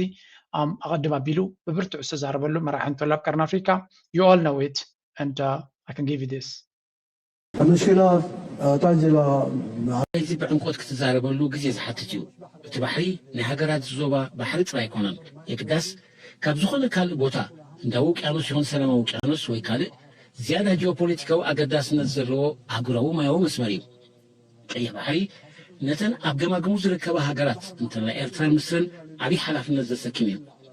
ነዚ ማያዊ መስመር ንምውሓዝ ድማ ንሃገራት ዞባን ካብ ወፃኢ ዘለዋን ኣብ ዝርዝር ከይኣተና እንተላይ ንኣህጉራውያን ሓይልታት ስትራቴጂያዊ ጉዳይ እቲ ሽግር ብዝተፈላለዩ ወገናት ብዙሕ ሓሳባት ዝመፅን ምትእትታዋት ዝበዝሕን ምዃን እዩ ንሕና ኣብ ገማግም ባሕሪ እንርከብ ሃገራት ኣብዚ ጉዳይ እዚ ንፁር መርገፂ ክህልወና ኣለዎ ካብ መንግስቲ ኤርትራ ኣብ ዝተፈላለዩ ኣጋጣሚታት ዝቕረብናዮ 12 ነጥብታት ዝሓዘ ሓሳባት ኣለዎ ቀዳማይ ነፍሲ ወከፍ ሃገር ኣብ ቀይሕ ባሕሪ ዝርከብ ንውሓት ገማግም ባሕራን መሬታን ህላዊኣን ንምሕላው ባዕላዊ ዓቕሚ ክህልው ኣለዎ ምናልባትን ሃገራት እዚኣተን ፀጥታ ብብቕዓት ንምውሓስ ተወሳኺ ዓቕምታትን ፀጋታትን የድልየን ይኸውን እንተኾነ ግን ኣብ ቀይሕ ባሕሪ ንውሽጣዊ ዓቕሚ ናይ ነፍሲ ወከፍ ሃገር መተካእታ ክኸውን ዝኽእል ሓይል የለን ዋላ እኳ ኣብዝን ኣብትን ፍልልያት እንተሎ እዚ ዕማም እዚ ናይ ኩልና መሰረታዊ ጠለብ ክኸውን እትስፎ ነፍሲ ወከፍ ሃገርን ህዝብን ከም ሉዓላዊ ብውሽጣዊ ዓቕሙ ገማግሙ ንምሕላው ኣብዚ መሰረታዊ ሓሳብ እዚ ክምርኮስ ኣለዎ ካልኣይ ሃገራት ነዚ ኣህጉራዊ ማያዊ መስመር እዚ ብመንገዲ ሕጋዊ ስምምዕን መካኒዝምን ንምውሓስ ዝሓየለ ዓቕሚ ክእክባ ምእንቲ ኣብ መንጎአን ናይ ምትሕጋዝ መካኒዝም ክህሉ ኣለዎ ነዚ መስመር እዚ ንምውሓስ ወተሃደራዊ ማዓስከራትን ምትእታው ዞባዊ ይኹን ኣህጉራዊ ሓዲ ኣየድልን እዩ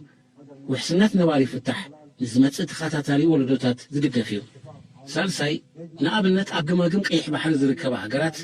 ማያዊ መስመረን ንምሕላው ዓቕሚ ዘይብለን ዝኾና ምናልባት ነዚ ማያዊ መስመር እዚ ንምሕላው ኣብ ክሊ ሕጋዊ መቓን ኣህጉራዊ ተራፍ መፅእ ይኽእል እዩ ይኹን እምበር ነፍሲ ወከፍ ሃገር እዚኣ ዝብላ ዘሎ ፕሬዚደንት ኢሳያስ እስከ በመንፅር እዛ ናይ ሶማልያ ንርአያ Somalia is hoping that the Turkey's deep sea drilling vessel Charibay will extract its first barrel of oil in about 10 months. US government data estimates the country has at least 30 billion barrels of oil and gas reserves. Profits from the resources will benefit all Somalis, wherever they live in the country. There is no concept that a well drilled in one region belongs only to the people. ሶማልያ ነዳዲ ከም ዘለዋ ነቲ ነዳዲ ናታ ድማ ኣይኮነን ከተውፅኦ ከተውሕሰው ናይ ትኽእል እያ ነይራ ስለዚ እንታይ ገይራ ምስ ቱርክያ ምዛ ቱርክ ትበሃል ሃገር ዝምድና ብምግባር ኣብ ባሕሪ ዘሎ ነዳዲ ናታ ከተውፅኦ ጀሚራ ከም ዘላ እዩ ዝንገር ዘሎ ሶማልያ ፅቡቅ ውሳነ ደገይራ ሕማቅ ውሳነ ንሶማል ዝምልከት ኮይኑ ምስቲ ዘላቶ እቲ ሃገር ኩነታት ክትገብር ከለኻ ክትርኢ ከለኻ ግን በይና ደው ኢላ ንክትከዶ እውን ዕድል የብላ እንተ ሃገር ምክንያቱ ንነዊሕ ዓመታት ብክልተ እግራ ክትረግፅ ከም ዘይትኽእል ገይሮም ተፃዊቶም ለያ ናው ብዙሕ ሰብ ኣሎ እቲ ሶማልያ ምስ ቱርክ ገይራቶ ዘላ ስምምዕ ናይ ብሓቂ ሕማቅ ስምምዕ እዩ 9 ሚታዊት ናብ ቱርኪ 10 ሚታዊት ናብ ሶማልያ ጥራዮም ዝብሉ በት ጀነራሊ ነዳዲ ከተውፅእ ከለኻ እቲ ቴክኖሎጂን እቲ ኢንቨስትመንትን ትኻለ ናብ ግምት ኢኻ ካብኡ ዝፍለ ተርምስ ክትረክብ ትኽእል ደሞ ይብካቡ ብ80% ክትረክብ ትኽእል ዋላ ናይ አንጎላ ኸይድኩም ተሪኢኹሞ ናይ ካልኦት ሃገራት ተሪኢኹሞ ዓብ ክፋል እተን ደውፅእ ሃገራት እየን ዝገብራ ምክንያቱ ኣብኢትካ እውን ስለ ዘይኮነ እቲ ቴክኖሎጂ እቲ ካፒታል ብፍላይ እቲ ኤክስፕሎሬሽን ክግበር ከሎ ብዙሕ ገንዘብ ይድወስድ እንድሕሪ ከሲር እንድሕር ዘይረኺብካ ድማ ዚሮ ኢኻ ትኸይድ ስለዚ ምስ ከምኡ ካብቲ ዝርከብ ክኽፈሉ ስለ ዘለዎም ከይፈተኻ ዝእትውኻ ነገር ኣለዎ ግን እንታይ ክትገብር ትኽእል እስኻ ምናልባት ኣብቲ ካፒታል ኢንቨስትመንት ዝግበር ኣነ እውን ከበርክ ትኽእል እየ ክትብል ትኽእል ኢኻ ዓቕሚ እንተለካ ምንታይ ምስ ከሰርካ ድማ ክሳራ ናትካ ይኸውን እዚ ማለት ድማ ለሰይ 100 ሚሊዮን ዝወስድ ፕሮጀክት እንተ ነይሩ ኣብቲ 100 ሚሊዮን ዝወስድ ፕሮጀክት ክንዲዚ ኣነ ከበርክት እየ እንድሕር ኢልካ ክትከስሮ ትኽእልካ ኢኻ ማለት እቲ ኮርፖሬሽን ጥራይ ባዕሉ ክገብረልካ ተፍቅድ ተለኻ ግን ንሱ ፅባሕ ንጎ ካብቲ ዝርከብ ድማ ዝበዝሐ ኣታዊ ከም ዝረክብ ገይሩ እዩ ክሰርሓልካ ዝኽእል ጀነራል ሕጂ ገለገለ ኤርትራዊ ሰምዕ ሃገራት ኣፍሪካ ኮሶ ኢለን እየን ዝስረቓ ይብሉ ሃቭ ዩ ሲን ኤኒቲንግ ኤልስ ቢዝነስ ከመይ ከም ዝሰርሕ ትፈልጥ ዲኻ ሶኢልካ ከምቲ ድሌትካ ፀጋታት ናተይ ኣብ ዓደይ ስለ ዘሎ ኣብ ትሕቲ መሬተይ ስለ ዘሎ ኣነ እየ ተውፅኦ ከመይ ጌርካ ተውፅኦ በፍራዛ ዲኻ ተውፅኦ እቲ ቴክኖሎጂ ኣይወሃበካን እዩ ፖለቲካል ስታቢሊቲ እውን ኣይፍቀደካን እዩ ክገዝኣልካ ዝኽእላን ክገብረልካ ዝኽእላ ኮርፖሬሽን እውን ኣይመፃንን ስለዚ ነዊሕ ዓመታት ትኸይድ እጂ እንታይ እዩ ድሕሪ ነዊሕ ዓመታት ክገብረ ትኽእል እየ ትብል ኢኻ ግን ከም ኤርትራ ዝኣመሰለ ሃገር ትኮይንካ ድማ ከም ሃገር ንኸይትቕፅል ዝግበረልካ ፈተና ድማ ብግምት ክትእትወ ኣለካ ስለዚ ገለ ፀጋታት ናትካ ከሲርካ ከም ሃገር ሓያል ክትከውን እሞ በቲ ዘለካ መሊስካ ክትሕይል ኩለን ዘን ዓረብ ትሪእየን ዘለካ ብመንገዲ እየን ሓሊፈን እተን ንዑ ክደይመረፃ ከም በዓል ኢራን ድማ ትሪእወን ኣሎም ክንምንታይ ዋጋ ይኸፍላ ኣለዎ ናው ኢራን ሕማቕ ኣላ ይብል ኣለኹን ግን ሓደ ግዜ there is a trade off ከተወዳድሮ ዘለካ ክትገብሮ ዘለካ ሕግጋታትን ኣብ ግምት ኢቲና ንኽንጓዓዝ ኢለ ዝነግረኩም ዘለኹ ሶማልያ መንገዲ መሪፆም ኣለዉ ግን ኣቲንያ ዘለና መድረኽ ሽርክነት ንምግባር ድልውነት ከድል ኣለዎ ድልውነት እንተሎ ብዙሕ ነገር ክትገብር ትኽእል ኢኻ በይንኻ ክትከዶ ትደሊኻ ግን ቀሊል መንገዲ እውን ኣይኮነን ሓቂ ንምዝራብ ኣብ ዝሓለፈውን ኤርትራ ብዙሕ ፀጋታት ከም ዘለዋ ዝንገር ኮይኑ ኤርትራ እውን እንተኾነት ነዚ ከተውፅኦ መሻርክቲ የድልያ ንኣብነት ቻይና ክገብራልካ ኽእል እንድሕሪልካ ቻይና ፖታሽ ናትና እውን ከውፅእ ኣይደለየን ኣሎ ስለዚ ኢዚ ዊሊንግ ኣንጻር ኣሜሪካ መፅኡ ክገብረልካ መይቢ ኣነ ዝመስለኒ በዓል ስዑድያ እቶም ምስ ኣሜሪካ ቅርበት ዝምድና ዘለዎም ምስኣታቶም ዝያዳ ክግበር ይኽእል ይኸውን ራሽያ ክገብር ኣይደልን ከም ዝሪኦ ዘለኹ ኣነ ምክንያቱ ነዳዱ ስለ ዘለዎ ጋዝ ስለ ዘለዎ ተወሳኺ ጋዝ ዝሸይጥ ሃገር ከውፅእ ንዝደሊ ሃገር ቦታ ክገብር ኣይክእልን ምክንያቱ ክሳራ ንዑን ስለ ዘስዕቦ ካልኦት ሃገራት እውን ብኡ ዓይኒ እዮም ዝርእይዎ ምናልባት በዓል ስዑድያ ሕጂ ምሳኻ ክሰርሑ ዝኽእሉ ናቶም ናተወደይ ኸይድ ስለ ዘሎ ፅባሕ ንግኦ ቦታ ከይስእኑ ነዚ ናትና ድማ ካልእ ከይወስዶ ስለ ዝፈሩ ክኾኑ ይኽእሉ እዮም በቲ ኮይኑ በቲ ግን ኤርትራ እውን ኣብ ፈትያ ፀለያ ኣብ ገለ ፖይንት ከምዚ ናይ ወርቂ መሻርክቲ ኮርፖሬሽን ዝደሊ ዘላ ኣብቲ ነዳዲ እውን ከምኡ ይክኸውን ጥራይ ኤርትራ በቲ ዘለዋ ዓቕሚ ዝበለፀ ተርምስ ክትረክበሉ ትኽእል መንገዲ እዩ ነዚ ድማ ኤርትራውያን ክኢላታት ነቲ ዓውድቲ በቲ ዝከኣል መንገዲ እንተደፊኦምሉ እንተተዋሲኦምሉ ንሳቶም ዝያዳ ክሕግዙና ይኽእሉ ብዛዕባ እዛ ርእሲ ኤርትራውያን ብብዝሒ ክፅሕፉ ይርኢ ስለ ዘለኹ ተስፋ ገብር ንሕና እውን ተስፋ ዝህብ ኩነታት ክንርኢ ባሕርና ፀጋታት ክህልዎ ከም ዝኽእልን ካብቲ ፀጋታት ናይ ባሕርና ድማ ህዝቢ ኤርትራ ክረብሕ ናይ ወትሩ ትምኒተይን ባህገይን እዩ ምናልባት እቲ ብልፅግና ናባና ገፁ ንግሆ ምሸትን ዘንቋምቶ ዘሎ ኣብቲ ገባሕሪ ናይ ባብኤል መንደብን ናይ ዓሰብን ጥራይ ኣይኮነን ኤርትራ ብዙሕ ፀጋታት ኣለዋ ንኤርትራ ትራጀክተሪ ናይ ኤርትራ ክቅይሮ ዝኽእል 4 ሚልዮን 5 ሚልዮን ህዝቢ ኣለና ንብል ኣለና ናይ ኮላሊ ፖታሽ ስራሕ እንተዝጅምር ነይሩ ን100 ዓመት ክቕፅል ዝኽእል ሃብቲ ህዝቢ ኤርትራ ክሳብ ክንደይ ክቕየር ምኻለ ብሕርሻ ይኹን ብካልእ ፀጋታት ጋዝ እንተዝርከበና እንታይ ምኾንና ሚን ቦይ ኤርትራ ኣጆኹም ጥራይ ክብለኩም ዝደሊ we have a lot of potential ክርከብ ዳይርከብና ኣምላኽ ኮይኑ ጥራይ እንታይ እዩ ነኺስካ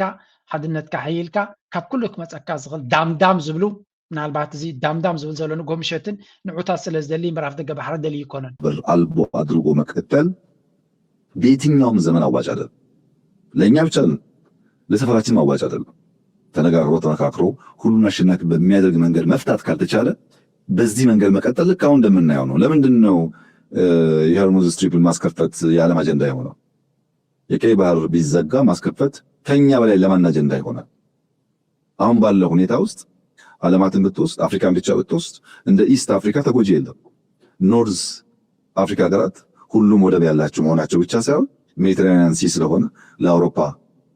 ቅርብ ስለሆነ ልክ እንደኛ በኢስት በኩል አይደለም ያሉት። ወደ ዌስት ፓርት ብትሄድ ወደ ናይጄሪያ ህውተታይ በቃ ቀይ ባህሪ ንምውሓስ ክንበዓል ንሕና ሳኡ ክንኣቱ ኣለና ይብላሉ ዓዱ መሬቱ ከውሕዝ ዘይከኣለ ህዝቡ ኣብ ውሽጢ ዓዱ ዘሎ መሬቱ ዘሎ ከውሕዝ ዘይከኣለ ኣብ ባሕሪ ሰጊሩ ለውጢ ንክገብር እዩ ዝዓፍር ዘሎ ብርግፅ እታ ኣጀንዳ ናይ መን ምዃና ንርዳእ ኣለና ንሱ ብዛዕባ ባሕሪ ይዛረብ ኣሎ ህዝብ ድማ ብዛዕባ እንታይ ይዛረብ ኣሎ ሄደው የሉና ተጋድሎውን በተመለከተ በየጊዜው የሚወጡትን መረጃዎች እግር በእግር እየተከታተልን ማቅረባችንን እንቀጥላለን። አሁን አጠቃላይ ያለው ቁመና ምን ይመስላል? ምርጫ ለማካሄድ አገዛዙ የተለያዩ ተልእኮች የተሰጣቸውን መዋቅሮቹን በየቦታው እንደበተናቸው ይሰማል። ምርጫው ለማካሄድ ቆርጦ የተነሳ ይመስላል። የምርጫ ቦርድ ኃላፊነቱን ለመከላከያ ሰራዊት ያስረከበ ነው የሚመስለው። በተለይ በአማራ ክልል መከላከያ ሰራዊት ነው የምርጫ አስፈጻሚ። ምርጫ በተመለከተ ጉዳዩን እያስፈጸመ ኣብይ ኣሕመድ ንምርጫ ኣብ ዝዳለወሉ ዘሎ እንታይ እዮም ዝብሉ ዘለው ትፋኖ ጠቕላላ ይደገፉን ኣሎ ጥራይ ዘይኮነስ ከደስክሎይ ተበጊሱ ዘሎ ስለዚ ናይ ህላዌ ፈተና ኣብ ኣጋጢሙና ኣብ ዘለወሉ ግዜ ምርጫ ዝበሃል የለን እዮም ዝብሉ ዘለው ነቲ ምርጫ ናይ ብልፅግና ድማ ሰራዊት ወይ እውን እቲ ምክልኻል ናይ ኣሜሪካ እዩ ከውሕሶን ክፍፅሞን ተልእኮ ተዋሂብዎ ዘሎ እዮም ዝብሉ ዘለው ስለምንታይ ሃገራዊ ኩና ስለ ዘላ ብብረት እዩ ክኸውን እቲ ምርጫ ማለት እዩ ስለዚ ፋኖ ድማ ብፍፁም ኣብዚ ክልልናትና እንተወሓደ ክኸውን ኣይክእልን እዩ ብምባል ንዑ ዕድል ክፈጥሩ ይደልዩ ኣለውን ከቢድ ዝኾነ ኩናት ድማ ይካየድ ኣሎ በማይት ዝቁፀር ሰብ ድማ በማይት ዝቁፀሩ ወታደራት ናይ ብልፅግና ድማ ኣብ ፈቐዱ ግንባራት ይቕተሉ ከም ዘለዉ ዝንገር ብርግፅ ከም ንሪኦ ዘለና እቲ ደርፊ ናይ ቴዲ ኣፍሮ ድማ ነቲ ቃልሲ ዝግበር ዘሎ ሞመንትም መሊሱ ወሲኹሉ ከም ዘሎን ብኩሉ መዳይ ንሪኦ ዘለና ድማ ኣብቲ ኩናት ብልፅግና ይሰዓር ኣሎ ጥራይ ዘይኮነስ ኣብዚ ንኣብነት ሓደ ፀብፃብ ኣብ ሰሜን ናይ ጎንደር ዝተካየደ ማለት እዩ ልዕሊ 70 ወታደራት ተቆቲሎም ከም ድማ እንታይ ብላሎ መጀመርያ ወሎ ኣብ ወሎ ዝካየድ ዘሎ ኣብ ተፈላለየ ቦታታት እዩ ክልተ ስልሲት ናይቲ ሰራዊት ኣብ ዝነበረ ከም ዝተቐተለን ኣብ መቃነ ሰላም ዝበሃል ማለት እዩ ከተማ ዝተካየደ ልዕሊ 300 ወታደራት ናይ ብልጽግና ሓደጋ ከም ዝወረዶም እዮም ዝነግሩ ዘለዉ እዚ ድማ ብዙሕ ብረት ይማርኹ ከም ዘለውን እቲ ኩናት ብቐጥታስ ከመይ ይሰፍሕ ከም ዘለውን ወላ እቲ ዓይነት ኩናት ክትሪኦ ከለካ እውን እቲ ፋኖ ክሳዕ ክንደይ ማቹሪቲ ኣማዕቢሉ ከም ዘለውን ንብልጽግና ድማ ኣብ ብዙሕ ቦታታት ድቦላ ይወጥቆ ከም ዘለውን በዚ መልክዕ እዚ ክቕፅል ከሎ እቲ ኩናት ድማ ብልጽግና ፀብለልትነት ናይ ኩናት ኣለዎ ኢልካ ክትዛረባ ይትኽእልኒ ኢኻ ብተደጋጋሚ ከም ንሪኦ ዘለና ካልኦት ህዝብታት እውን ተመሳሳሊ ኢኒሽቲቭ ወይ ተበግሶታት እናወሰዱ ንብልጽግና ኣብ ዝኸዶ ክቆሽምድዎ ይውዕሉ ኣለዉ ናው ምዚ ሕጂ ተፈጢሩ ዘሎ ኩነታት ድማ እቲ መንእሰይ ካልእ ተስፋ ይረኣዮ ስለዘየለ ናብቲ ቃልሲ ብብዝሒ ብምፅምባር ኣብ ጎኒ እቲ ፋኖ ብምዃን ነቲ መኸተ ነቲ ቃልሲ ይሕይሎ ከም ዘለዎን ንብልጽግና ድማ ፀሓዩ እናዓረበት እያ ትኸይ ዘላ ልክዕ ከምቲ ኣብ ካልእ ክወድቁ ከለዉ ዘርእይዎ ምልክታት ንዑ ዘርኢ ምልክታት እዮም ዝገብሩ ዘለዉ ኣይ ቲንክ ኣድና ብልጽግና በዚ ሕጂ ዝኸዶ ዘሎ ንሱ ብዛዕባ ባሕርን ገለ ጓል መንገድን ይዛረባ ኣሎ እቲ ጉዳይ ግን ናበይ ገፁ ይኸይድ ከም ዘሎ ንክትግምትዎ እየ ዝደሊ ዘለዉ ኣብ ልዕሊ እዚ ድማ እቲ ፖለቲካዊ ባእሲኻ ኣብ ግምት እትዎ ማለት እዩ ሓደ ካብቲ ባእሲ ዝበሃል ዘሎ ወይ እውን ፀጥታዊ ባእሲ ዝበሃል ዘሎ እዚ እንደገና ደግሞ አምፕሊፋይ የሚያደርጉ ቡድኖችም ስላሉ ለጊዜው ነው እኔ ፓርቲቡላ ዲቴቡላ እና ሳሚቡላ ያልኳቸውና ለምሳሌ የዚህ ቡድን ሰብሳቢ እንትን ነው የምዕራብ ሸዋን የብልጽግና ሶሻል ሚዲያ ቲም ይመራል። እንዴት ነው የሚሰሩት መሰለህ? ለምሳሌ አንዱ ከሚሰሩት ውስጥ የአምቦን ከተማ ልማት ላይ ጥያቄ ያነሳ፣ ኮረፕሽን ላይ ጥያቄ ያነሳ፣ መብራት ላይ ጥያቄ ያነሳ ሰው መጀመሪያ በሶሻል ሚዲያ ዋርኒንግ ማስጠንቀቂያ ይሰጠዋል። በፋርሲ ቡላው ማስጠንቀቂያ ይሰጠዋል። ከዛ ዲቴቡላ በዚህ በጋዜ የሚመራው ደግሞ ሄዶ ይቀጠቅጠዋል። ያ አልበቃኝ ካለ ደግሞ በፈካ የሚባለው ስኳድ ሄዶ ይገለዋል። ሰለስተ ዓይነት ኣካይዳ ብልጽግና ኣብይ ኣሕመድ ይኽተል ከም ዘሎን ብፍላይ ኣብ ኦሮሞ ነቲ ቀይሮ ዝበሃል መንእሰይ ንኸይለዓል ወይ እውን ዝኾነ ይኹን ፖለቲከኛ ንኸይዛረብ ክሳብ 120 ሜምበር ስፔሻላይዝድ ስኳድ ሒዙ ይሰርሕ ከም ዘሎ እዮም ዝነግሩ ዘለዉ እንታይ ዝገብር እሱ ድማ ሰለስተ ዓይነት ኣካይዳ ኣለዎ ይብሉ ቀዳማይ ዝኾነ ይኹን ናይ ተቃውሞ ምልክት ካብ ሓላፊ ድዩ ካብ ፀላዊ ድዩ ካብ ዝኾነ ሰብ ክወፅእ ከሎ ብሶሻል ሚድያ ዝምክቱ ዝፀርፉ ሰባት ኣለዉ ኢሎም በቲ ሶሻል ሚድያ ዝወሃቦ መልሲ እንተዘይሰኪዑ ተደይመሊሱ ማለት እዩ ተኻላይ ገፅ ይመፅኦ እሱ ድማ ረኺቦም ዝጭፍጭፉ ማለት እዩ ዝሃርሙ ካልኣይ ቲም ተኻለይቲ ገፅ ማለት እዩ ኣብ ሕቡ ረኺቦም ክቕጥቅጡኻን ክሃርሙኻን እዮም እታ ሳልሰይቲ ክፋል ድማ ዝቐትሉ ማለት እዩ ሰለስተ ዓይነት ገፃት ኣለዎ ስለዚ እቲ ህዝቢ ንከይለዓል ወይ እውን ኣብ ዝኾነ ይኹን ምንቅስቃሳት ንኸይገብር ከቢድ ዝኾነ ፈተና ከም ዘለዎ እዩ ዝንገር ነዚ ኩሉ ሰጊሩ እዩ ክኸይድ ዘለዎ እዮም ዝብሉ ዘለዉ እዚ ከምዚ ኢሉ እናሃለዎ ከሎ ዳርጋ ካሴት ናይ ቴዲ ኣፍሮ ክትስማዕ ከምዘይብላ ክልክል ጀሚሩ ለብልጽግና እዮም ዝብሉ ዘለዉ ማምሻውን የደረሰንም በአዋሳ የተለያዩ የመሽታ ክበቦች የተለያዩ መዝናኛ ቦታዎች የአገዛዙ ሰዎች ቤት ለቤት በመሽታ ቤቶች እየተዘዋወሩ የቴዲ አፍሮ ዘፈኖችን እንዳሰሙ ሲያስጠነቅቁ ሲያስፈራሩ እንደነበረ ነው መረጃው የሚያሳየው። አጠቃላይ በሆነ ሁኔታ የቴዲ አፍሮን ዘፈን ከመገናኛ ብዙሃን በግልም ሆነ በተለያየ መልኩ እንዳይሰማ የአብይ አህመድ አገዛዝ መጠነ ሰፊ የአፈና እርምጃ እየወሰደ ይገኛል። እንደው ከሱ ባሻገር ድምፃዊ ቴዎድሮስ ካብዚ ናይ ፋኖ ሚድያታት ወይ ናይ ኣምሓራ ሚድያታት ዝብሎ እንተደይ ኣመንካ ንመን ክትኣምን ትኽእል ሓደ ካብቶም ዕሉላት ደገፍቲ ናይ ብልጽግና ዝኾነ እዚ ሃብቲ ሽግርሙ ዝበሃል እዩ ፀረ ኤርትራ ማለት እዩ ፀረ ፋኖ እውን እንታይ ዝብል ዘሎ ባዕሉ ከም ዘረጋገፆ ኣብ ጅማ ትበሃል ከተማ ሰይኖቱ ጅማ ሲቲስ ዲክቴተርሽፕ ዝኾነ ይኹን ትካል ናይ ቴዲ ኣፍሮ ካሴት ኣልበም ወይ እውን ደርፊ ክገብር ንዝፀንሐ ይምንጥሉ ከም ዘለውን ያዕፅቡ ከም ዘለውን እናዞሩ ይገብሩ ከም ዘለውን እዩ ዝንገር ዘሎ ክንድምንታይ ቴዲ ኣፍሮ ኣሰንቢድዎም ከም ዘሎ እንታ ካሴት ኣሰንቢዳቶም ከም ዘላን እዚ ድማ ኣሜሪካ ስለ ዝቕመጥ ንሱ እዚ ናይ ብሓቂ ዘሕፍር እዩ ኮንፊደንስ ዘለዎ መንግስቲ ኣብ ነፍሱ ዝተኣማመን ኣብ ህዝቡ ዝተኣማመን ከምዚ ዓይነት ብሓደ ደርፊ ገይሩ ክዳሃል ኣይምተገበአን እዚ ዓብ ለውጢ ክገብር ኣሎ ብምባል እዛ ናይ ቴዲ ኣፍሮ ካሴት ነቲ ብልጽግና እውን ኣብ ክልተ መቂላቶ ኣላ ኣብ ክልተ ድያ መቂላቶ ኣላ ኣብ 30 እኳ ይፍለጥን ኩሉ ግዜ ምስ ተመቃቐሉ ስለ ዝኾኑ ስለዚ ብተግባር እቲ ኩነታት ክሳዕ ክንደይ ከቢድ ኮይኑዎም ከም ዘሎ ብልጽግና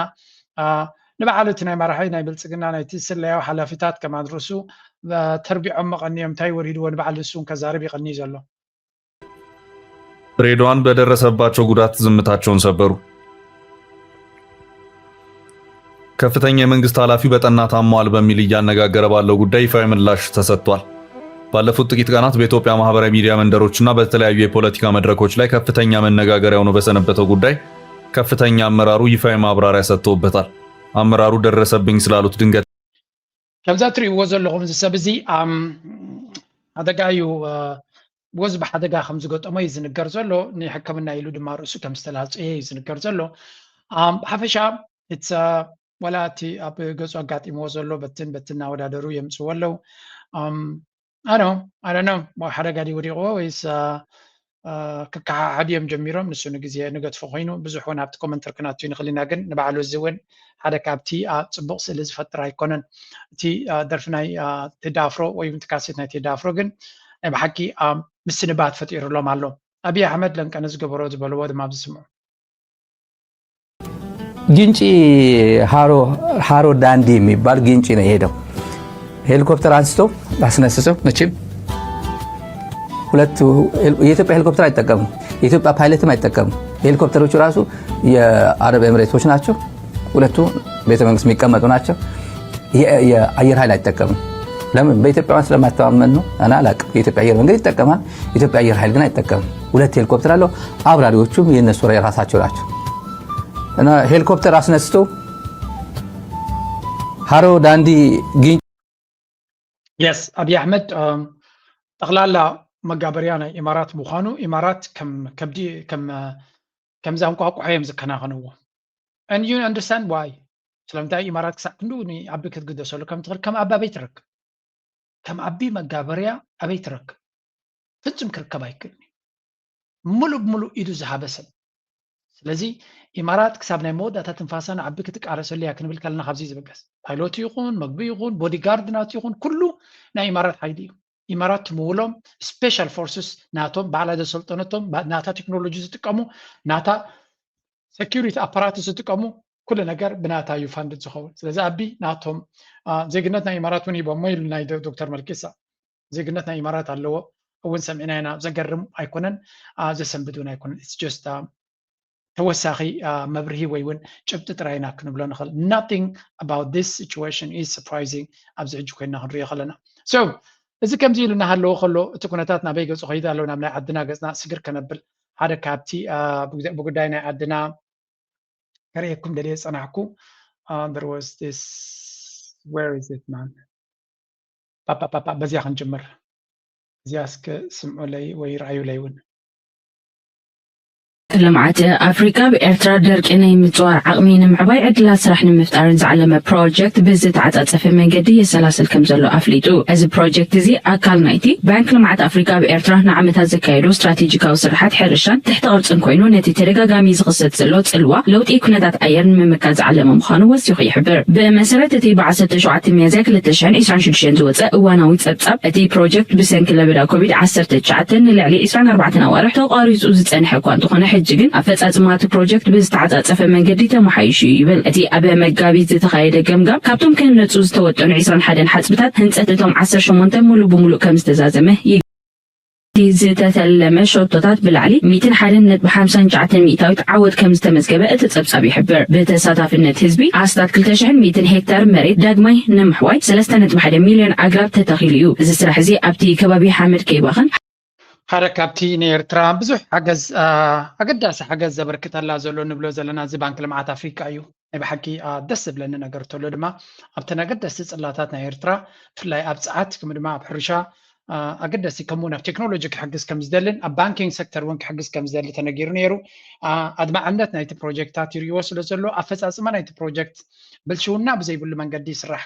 ከም ዘሎ ይርዩ ስለ ዘሎ ድማ ሞር ስራሓት ንኸበርክቱ ይግደዱ ኣለዉ ኣምላኽ ይሓግዞም ከምዚኦም ዓይነት ነቲ ጉዕዞ ምዕባለ ናይ ኤርትራ ዝሕግዙ ድማ ናይ ብሓቂ ክቕፅሉልና ኢና ንደሊ ሓንቲ ካብ ውሽጢ ዓዲ ዝመፀት ቪድዮ እስከ ከስማዓኩም ኣብ ብዛዕባ ቱሪዝም እዩ እስከ ስምዕዎ ካልእ ፀጋታት ዘይብላ ስለ ዝኾነት ኣይኮነን እዚ ናይ ውርጪ ኣብቲ 5 ወርሒ ዝብሎ ዘለኹ ግዜ ዝግበር እዩ ኣብቲ ሳመር ውዑይ ዝበሃል ኩነታት ኣየር ከዓ ናይ ኮንሰርት ዝሓለፈ ፋል ናይ ቻይና ክብሎ ከለኩ ክሳብ ኔጌቲቭ ናይ በፃሒ እንታይ ዓይነት ፅልዋ ክንፈጥር ንኽእል በቲ ንሕና በፃሒ ካብ ቦታ ናብ ቦታ ዝንቀሳቀስ እቶም 27 ሚእታዊት ግን ቀዳምነት ሂቦም ዝዘርዎ ወይ ከም ቀዳማይ ዕላማ ዝሰርዕዎ ፌስቲቫላትን ኣጋጣሚታትን እዩ ስለዚ እዚ ሓደ ማርኬት ሓደ ዕድል እዩ ማለት እዩ ብናህና ኣብነት ክንከይድ እንተኮይንና ግን ስነኣምራዊ ፅልዋ ኢላ እንተየ ዘለኹ ፌስቲቫል ክረምቲ እዩ ዝካየድ ዳያስፖራ ኤርትራውያን ናብ ዓድና ክመፁ ከለዉ ክልተ ዕላማ ሒዞም ይመፁ መብዛሕትኡ ማጆሪቲ ማለት እዩ ፌስቲቫል ተዘይትህሉ ዕረፍቲ ስለ ዘላቶም ስድራ ቤታት ክርኦም ዝመፁ ማለት እዩ ፌስቲቫል ብምህላዋ ግን ነታ ስድራ ቤት ናይ ምብፃሕ ዕለት ንባዕላ ናብታ ናይ ፌስቲቫል ግዜ እዮም ዝቐኒዋ ማለት እዩ ምክንያቱ ፌስቲቫል ሓደ ካብ ክበፅሕዎ ዝደልዩ ኣጋጣሚ ስለ ዝኾነ ማለት እዩ ስለዚ ንሕና ኢና ነቲ ናይ በፃሒ ስነኣእምሮ ኮንትሮል ጌርና ጠለብ ናቱ ናይቲ በፃሒ ክንፈጥሮ ንኽእል ማለት እዩ ዳትስ ዋይ ና ሕጂ ኣብቲ ስነኣእምሮ ናይ በፃሒ እንታይ ዓይነት ፅልዋ ክንፈጥር ንኽእል በቲ ንሕና ነቁሞ ወይ ከዓ ንሰርሖ ኤቨንት ወይ ከዓ ኣጋጣሚ እዩ ድህነት ማለት እዩ ካልእቲ ቁጠባዊ ፅልዋ ዝበሃል እዩ እዚ እዛ ቪድዮ እዚኣ ኣበይ ኣላትኩም መሲልኩም መጀመርያ ክትፈልጥዋ ኣበይ ኣላ መሲልኩም ኣብ እረይ ሉል ባሕሪ ትብል ቻነል ከድኩም ሓግዝዋ ኣነ እውን ሰብስክራይብ ገይረ ኣለኹ ሓግዝዋ ንምንታይ ነቲ ቱሪዝም ናይ ሃገርና እያ ትገልፅ ዘላ ብዛዕባ እቲ ዝዛረቦ ዘሎ ቱሪዝም ናይቲ ሃገር ከመይ ጌርካ ትዕብዮ ከመይ ጌርካ ተስፍዖ እዚ ሓደ ካብቲ ብብዝሒ ክስራሓሉ ዘለዎ እዩ ማለት ነቲ ብደገ ዘሎ ዲያስፖራ ዝምችኦ መንገዲ ብኸመይ ክሕግዝ ዝኽእል ኣብቲ ሃገር ብኸመይ ገንዘብ ከም ዘምፅእ ክትገብሮ ትኽእል ንኣብነት እቲ ሓደ ኤርዌይስ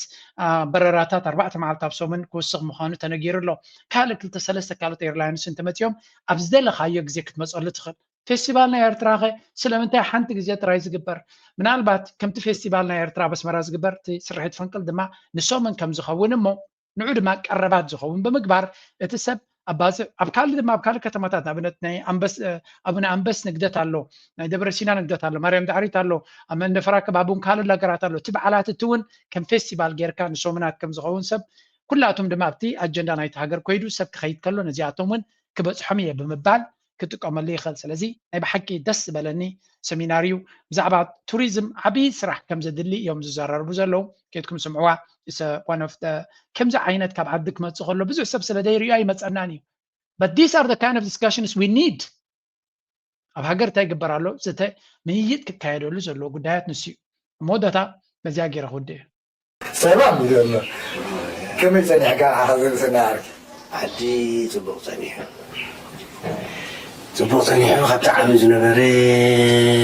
ለውጥታት ብዙሕ ፀኒሑ ማለት እዩ ሓደ ካብቲ ዘካልሕካዮ ሴማፎሮ ንባዕሉ ሴማፎሮ እኳ ነይሩ እንዲ ቀደም ግን ኣብ ዝሓለፈ ዓመታት ኣይነበረን ሕጂ ግን ሴማፎሮ ገይሩ ሰብ በልጉዐይ ኮይኑ ከይተወልዐ ይሰግርኒ ሓደ እዚ ለውጢ እዩ ካልኣይ ነገር እቲ ህዝቢ እቲ ዝመፅእ ዲያስፖራ ናብ ዓዱ እውን ካብ ዓሚ ለብ ዘበን ይውሕዝ እዚ ካብ ዓሚ ለብ ዘበን ሓይሽ ኩሉ ነገር ገለ ለውጥታት ዓሚ ዘይነበረ ለብ ዘበን እንድሕሪኢኻ ሓደ ለውጢ እዩ ዓሚ ዘይመፁ ሰባት ለብ ዘበን ተመፅኦ እውን ናይ ብሓቂ ደስ ዘብል እዩ ዘርሰናይ ናይ ብሓቂ ኣምባሳደር ናይ ኤርትራ ኣብ ዲያስፖራ ክንብሎ ንኽእል ኢና ምክንያቱ ሓደ ካብቲ ብዙሓት ኤርትራውያን ዝገብርዎ እዩ ግን ነቲ ዝኽየድ ጉዕዞ ፅቡቅ ጌርካ ክትገልፅ ምኽኣል ነቲ ኣብ ደገ ዘሎና ውሽጢ ዘሎን ነገራት ኮኔክት ኣብ ምግባር ክግበር ዝኽእል ስራሕ ድማ ቀሊል ስራሕ ኣይኮነን ስለዚ ዘርሰናይ ኣገዳሲ ስራሕ ምስ ናይ ሚድያ ሰብ ምዃኑ ምስ ስነ ጥበበኛ ምዃኑ ነቲ ኩነታት ሰባት ናብ ዓዲ ክመላለሱ ነቲ ኣብ ዓዲ ዘሎ ኩነታት ንደገ ዘሎ ብፅፃሕ መልእኽቲ ምትሕልላፍ ኣገዳሲ ተራ ይፃወት ኣሎ የቐኒየልና ክብረት ይሃበልና ኣብ ሳዋ ሽኮር ኣላትኩም ከድኩም ስምዕዎምን ኣተባብዕዎምን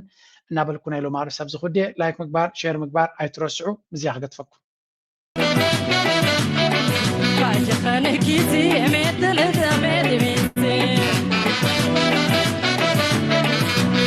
انتو فاجئكم